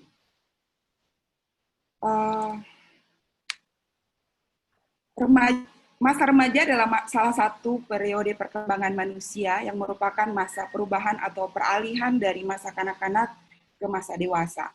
Banyak dari anak-anak ke masa dewasa, salah satu beberapa yaitu perubahan biologis, psikologis, dan sosial.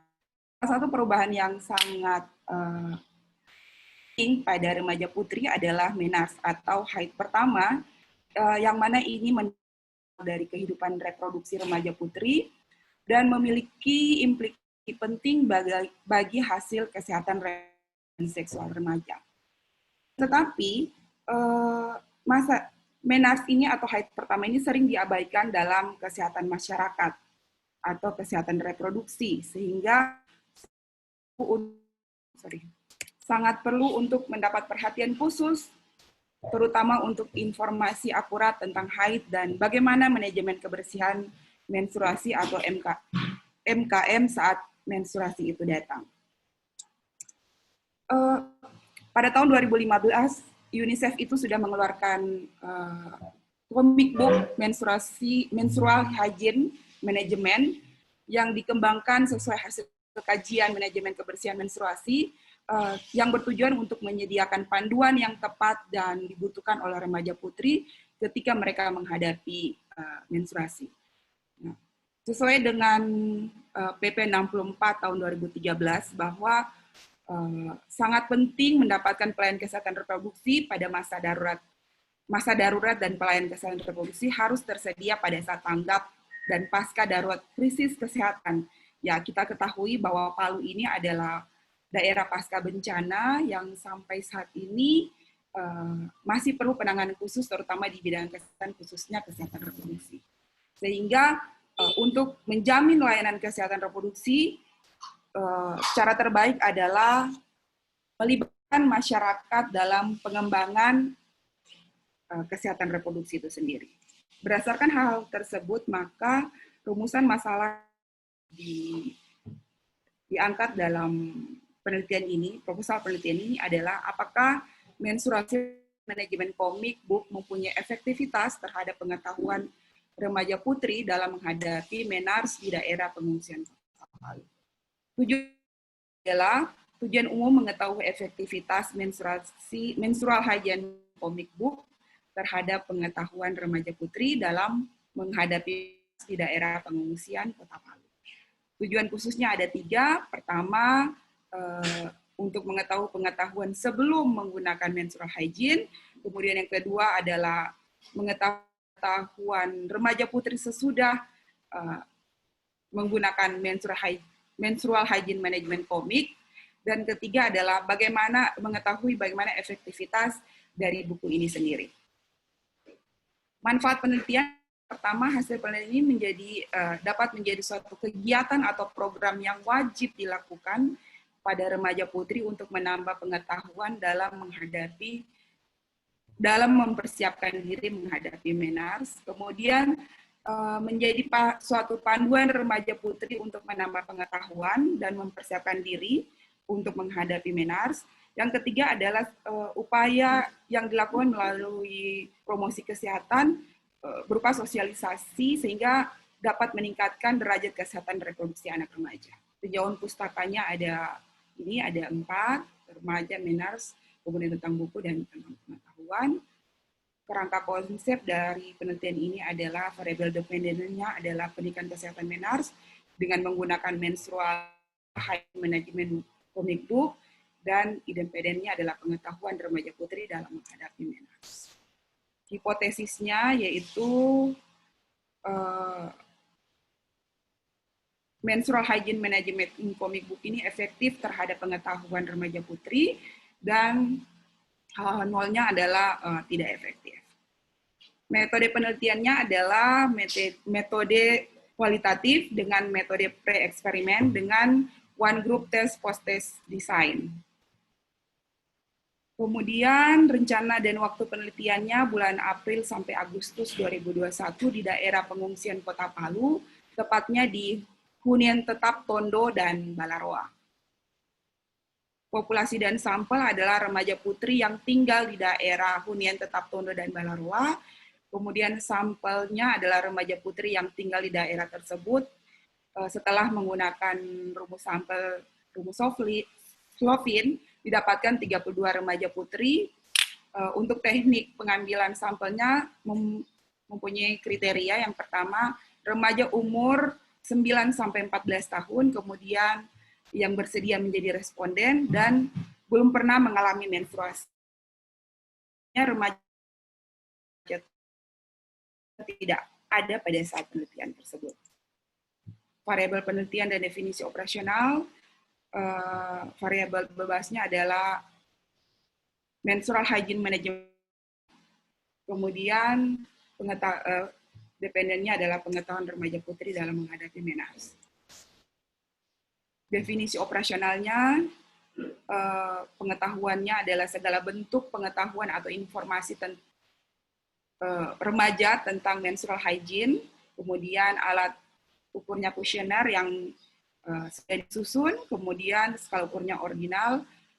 Untuk hasil ukurnya ini pengetahuan baik, sedang, dan kurang. Untuk menstrual hygiene management tersendiri adalah sudah buku yang sudah sudah ada, kemudian tinggal kami memberikan ke respondennya. Untuk analisis data, analisis univariatnya memakai distribusi frekuensi, kemudian bivariatnya adalah menggunakan uji T berpasangan jika data berdistribusi normal. Terima kasih. Mungkin sekian, saya kembalikan ke moderator. Baik, terima kasih. Langsung Pak Miko.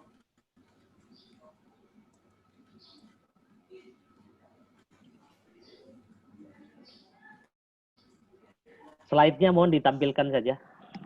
Oh, slide-nya mohon. Oh, slide.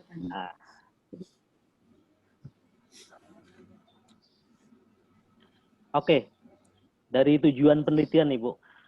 Ya, sebentar Pak.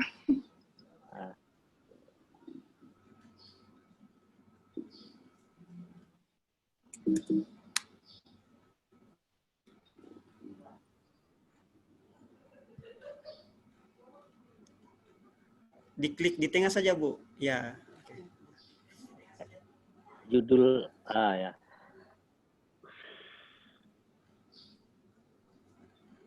Di slideshow coba, Bu. Enggak. Ya. Jadi efektivitas itu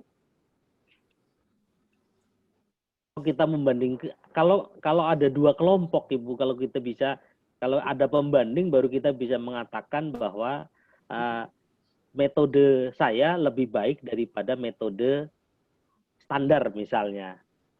Karena ini hanya satu kelompok, maka ini bukan efektivitas, tapi peningkatan pengetahuan ya barangkali, Ibu ya. Pengetahuan remaja tentang ini. Tapi kalau judulnya tetap ini, maka saya menyarankan harus ada kontrolnya, Ibu. Pertanyaan saya sebenarnya, selama ini buku pedoman PKPR remaja ada nggak yang memuat tentang bagaimana tentang hygiene manajemen untuk saat menstruasi, Ibu? Kalau secara khusus tidak ada, Pak. Jadi kalau buku ini memang dia berbentuk komik yang mudah dimengerti, sehingga ketika kita memberikan kepada anak yang belum menstruasi, yang rata-rata sekarang 9 atau sampai 14 tahun, itu akan lebih mudah dimengerti. dengan buku ini. Mungkin jangan pakai efektivitas ya, mungkin pengaruh juga bisa. Ya, pengaruh ya. Kalau efektivitas harus selalu ada pembanding, Ibu. Oh iya, ya. Harus ada pembanding. Berarti pengaruh ya, Pak ya? Iya. Mungkin nggak kita menggunakan intervensi jenis yang lain hygiene management komik ini? Bisa saja, Pak, dengan penyuluhan saja boleh. Hanya memberikan penyuluhan. Dan kontennya sama dengan komik manajemen. Ya. Jadi yang satu dikasih bukunya tanpa penyuluhan gitu ya. Ya. Yang satu dikasih bukunya. Oh, iya. Jadi kalau maksud saya gini, kalau ada pembanding gitu kan, kita bisa, kalau logikanya kan orang dikasih intervensi pasti naiklah pengetahuannya, Ibu. Ya. Tapi mana yang lebih bagus antara hanya sekedar penyuluhan dengan dia membaca sendiri gitu kan. Jadi ini manajemen komik book ini kita suluh, tapi kontennya adalah buku manajemen komik tadi gitu kan. Nah, yang satu buku tadi hanya diberikan kepada siswa untuk membaca sendiri. Oh iya, Pak. Nah, nanti 2 kelompok ya, Pak. 2 kelompok saran saya. Jadi judulnya efektivitas menstrual hygiene management komik book ya, terhadap supaya 2 metode gimana? Pendidikan kesehatan mungkin, Pak. Efektivitas pendidikan kesehatan dengan menggunakan menstrual management comic book dan iya bisa ya. Secara jadi efektivitas pendidikan kesehatan menggunakan comic book dan penyuluhan ya. Penyuluhan ya. Nah, nanti didefinisikan penyuluhan tadi adalah sebenarnya kontennya adalah isi dari comic book itu sendiri. Ya. Sehingga di tujuan khusus itu menjadi berubah, Ibu. Ya kan? Berarti tidak perlu pre dan post ya, Pak? Langsung post saja? Langsung post saja juga bisa. Pakai pre dua-duanya juga bisa. Nah, jadi kalau pakai pre dua-duanya, kita bisa mengukur perubahan pada kelompok yang comic book gitu ya, dengan perubahan yang ada di penyuluhan. Maksud saya homogenitas awalnya itu ketahuan Ibu kalau kita mengukur yang pre kan. Tapi kalau kita hanya mengukur post, kita nggak bisa mengatakan bahwa kelompok kita homogen dari awal. Oh iya, Pak. Nah, itu kelebihannya kalau kita menggunakan pre and post gitu kan. Oke, jadi nanti sendiri-sendiri ya, uji sendiri-sendiri yang pakai comic book, yang satu dengan penyuluhan, kemudian kita membandingkan mana yang lebih baik, lebih besar peningkatannya antara yang comic book dengan ini. Kemudian lagi saran saya, Ibu tadi kan di dalam definisi operasional pengetahuan itu dikategori, Ibu ya? Iya. Di analisa ujinya pakai uji T. Ya, Pak. Jadi saran saya yang di definisi operasional jangan dikategori, Bu. Jadi biarkan saja menjadi skor pengetahuan, skalanya adalah merik.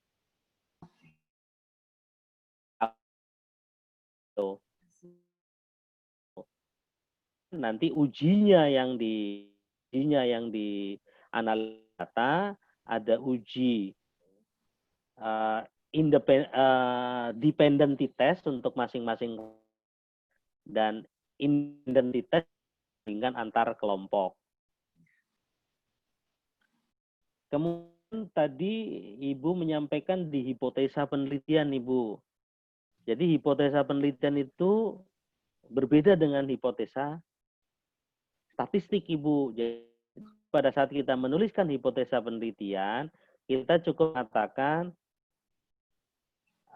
misalnya kalau hipotesa kita dari awal mengatakan bahwa comic book lebih baik dibandingkan penyuluhan, Maka kita di sini hipotesanya adalah manajemen comic book lebih baik dibanding lebih baik, ya, atau lebih tinggi peningkatan pengetahuannya dibandingkan dengan metode penyuluhan. Atau kalau hanya dua itu kan harus wantil kan, kalau yang lebih tinggi lebih rendah. Jadi ada perbedaan. Ini aja hanya ada perbedaan gitu kan. Rata-rata pengetahuan antara remaja putri yang diintervensi menggunakan comic book dengan penyuluhan. Cukup satu saja. Yang HA-H0-nya itu sah, Ibu. Ini hipotesa statistik kalau statement seperti ini. Oke, Pak. Oh. Sebenarnya gini, Ibu, yang di luar atau output dari selain jurnal, kalau udah pasti ya, jurnal yang Sinta kan udah pasti. Yang ini berkaitan dengan di manfaat sebenarnya tadi, Mbak, di slide manfaat Ibu sampaikan, tampilkan. Ya, udah ada. Ya. Manfaatnya karena saya berharap bahwa buku ini bisa digunakan terus-menerus sehingga menjadi suatu program dalam khususnya di Tan. Jadi mereka program untuk menggunakan buku ini karena buku ini bagus tapi jarang digunakan, Pak. Gitu. Oke, jadi yang saya maksud gini, ini kan manfaat penelitian itu bagi remaja putri, oke. Adalah kan gitu, manfaat untuk dinas kesehatan dijadikan program yang masuk di dalam PKP aja. Jadi sebenarnya kita memberi masukan untuk kebijakan gitu loh. Kan usernya bukan remaja putri, tapi dinas kesehatan kan juga berkepentingan. Mungkin dinas pendidikan juga berkepentingan, Ibu. Oh iya. Jadi saran saya supaya lebih tepat kita memberikan pada siapa dari hasil penelitian yang kita lakukan. Ya, Pak. Oke, untuk sistematika penulisan sama dengan yang lain, acu pedoman yang dari PPSDM, Ibu ya, untuk penulisan atau sistemat proposal yang baku. Karena saya lihat hipotesa yang baca proposal itu hari ini tuh berbeda-beda. Ada yang masuk di bab 1, ada yang masuk di bab 2, ada yang masuk di bab 3 gitu kan. Jadi nanti mungkin minta saran dari Pak Fahmi ya, minta yang pedoman yang diacu sama Poltekkes Palu yang mana.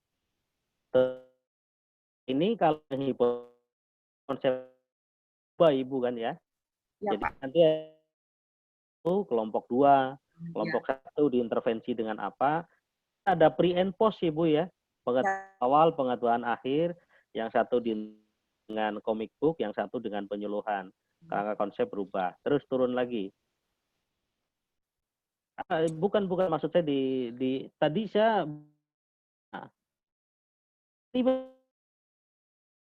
ini bukan, Pak, eksperimen dan kayaknya bukan penelitian saya deh. Jadi kuasi eksperimental Bu ya. Sebenarnya ini kan desainnya with control and post kan sebenarnya kan. Iya. Ya. Oke ya. Kuasi eksperimental with control before and after. Ya, lanjut. Coba waktu penelitian. Lah ini diukurnya berapa lama Ibu? Dari mulai ukur kembali. 1 bulan sih sebenarnya cukup, Pak. Jadi 1 bulan. Ya. Nah, kemudian nanti bagaimana misalnya siswa hanya diberi buku, tapi apakah hanya diberi buku, tidak ada petunjuk apa dan sebagainya. Jadi mohon itu dijelaskan metode pengumpulan data, Ibu. Oh, iya. Jangan dia diberi buku, disimpan di lemari gitu loh, Ibu. Jadi bagaimana, ini kan sudah diintervensi kan. Nah nanti harus waktu post testnya ini kita mengukur juga frekuensi membaca komik, apa mungkin bisa dievaluasi juga, Ibu. Oh iya. Kan bukan hanya sekedar memberikan buku kan, tapi yang kita harapkan nanti kita akan tahu bahwa misalnya komik book itu ternyata menurunkan, tidak ada bedanya antara pre and post, nggak taunya buku tadi nggak pernah baca gitu loh. Atau memang anaknya dia dapat pengetahuan dari tempat lain yang bukan dari buku ini. Sekarang kan jerat kan Ibu ya, semuanya orang langsung googling, semuanya ada di internet gitu loh. Jadi untuk mengatakan bahwa pengetahuan yang dimiliki oleh anak tersebut memang berasal dari komik atau penyuluhan yang kita lakukan. Sehingga memang diharapkan bahwa nanti pertanyaan-pertanyaan pengetahuan itu memang kalau bisa berkaitan dengan isi dari komik dan penyuluhan tersebut. Iya, Pak. Jadi yang benar menurut buku tersebut gitu loh. Oke, 1 bulan Ibu ya ini dilakukan ya. Ada berapa dilakukan di berapa hunian? 2 tempat, Pak. Hunian tetap, 1 di Tondo, satunya di Balaroa. Berapa jaraknya antara Tondo, Bu Larwa?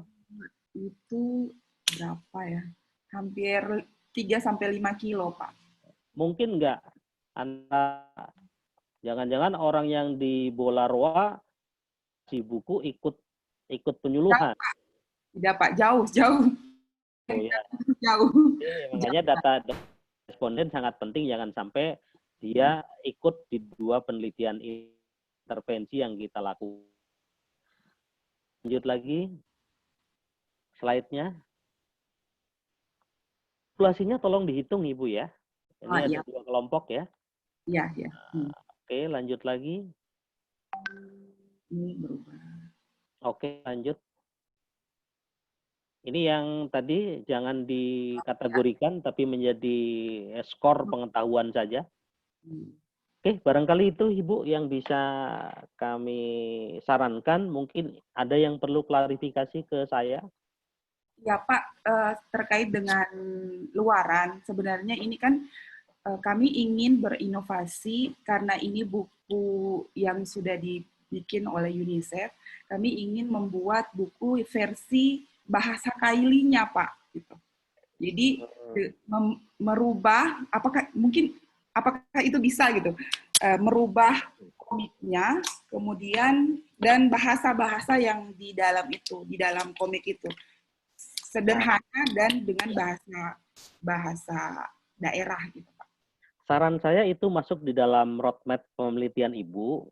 Jadi kalau ini berhasil ya berhasil bahwa memang pengetahuan dia meningkat gitu ya, kan harus dibuktikan dulu Ibu. Yang versi yang normal seperti apa, kalau dia benar-benar memang bisa meningkatkan pengetahuan gitu kan, nah baru Ibu wujudkan dalam bentuk bahasa daerah itu yang bisa Ibu menjadi hak cipta Ibu nantinya. Jadi dibikin roadmap selain dari jurnal gitu loh. Adalah rencana untuk mendapatkan hak kekayaan dari menerjemah di bahasa Kaili, tapi syaratnya ini udah terbukti dulu gitu loh. Oh iya Pak. Ya. Udah terbukti dulu. Oke, barangkali itu Ibu. Pak, mohon izin, siapa tahu peneliti kedua mau bertanya. Silakan Ibu Nita. Silakan, monggo silakan ya.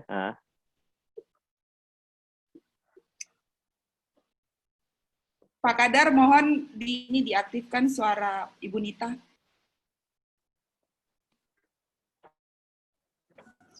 Pak Kadar. Terima kasih, selamat siang. Maaf saya baru masuk di Zoom. Ini penelitian kami tim Bu Hastuti, saya dan Ibu Hasfani. Terima kasih Pak, tadi masukan-masukannya ini sangat membantu kami untuk memperbaiki proposalnya. Yang terakhir tadi Ibu Hastuti sudah menanyakan tentang bagaimana merubah buku komik ini untuk tadi bahasa Kaili rencananya Pak, agar kami nanti ada tindak lanjutnya. Sudah adanya, terima kasih. Itu saja Pak yang bisa saya sampaikan. Terima kasih. Oke, moga-moga sukses jadi hak kekayaan intelektual ya. Jadi baik, terima kasih Pak. Ya, ya, oke.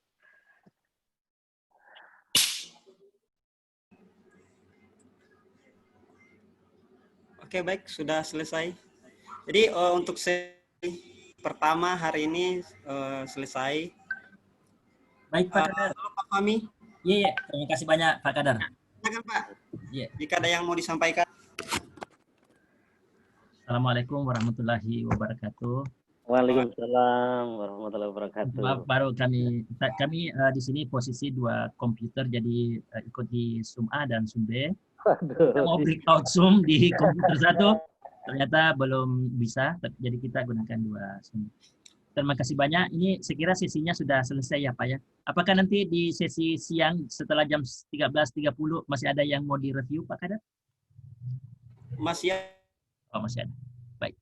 Ada. Semua kegiatan ini direkam sehingga nanti notulen tentang notulen yang ditanyakan tadi oleh Bapak reviewer, Bapak Dr. Niko nanti itu kita tulis dari rekaman video ini Pak. Dan kami juga akan kirimkan rekamannya ke Bapak setelah kami simpan di YouTube. Demikian. Terima kasih. Karena yang saya tulis mungkin nggak selengkap yang diomongkan gitu, Pak. Oke, baik. Oke. Oke. Sekira demikian dari saya. Silahkan Pak Kadar dilanjutkan atau mungkin di closing untuk nanti persiapan jam 13.30 untuk sesi kedua. Terima kasih. Pak Miko, untuk proses perbaikannya seperti apa, Pak? Kalau proses perbaikannya mungkin di komunikasi saya. Nah, jadi yang aspek-aspek yang masih belum clear aja mungkin diberikan ke saya. Oke, baik. Oke, baik Bapak Ibu sekalian. Untuk sesi pertama siang ini kita akhiri sampai di sini. Nanti kita akan masuk lagi akan link yang sama pada jam 13.30. Demikian saya tutup. Billahi taufiq wal hidayah. Wassalamualaikum warahmatullahi wabarakatuh. Waalaikumsalam warahmatullahi wabarakatuh. Mungkin dibuka dulu kameranya, Bapak Ibu, kita foto sama. Oh iya. Oke. Pak Atim, Ibu Putu, Pak Gusman, Ibu Widya, Daprosia, Ibu Darmi, Ibu Feli. Baik, saya hitung ya. 1, 2, 3. Oke, ulangi. 1, 2, 3. Oke, terima kasih. Oke, terima kasih. Saya live dulu ya. Ya, terima kasih. Oke.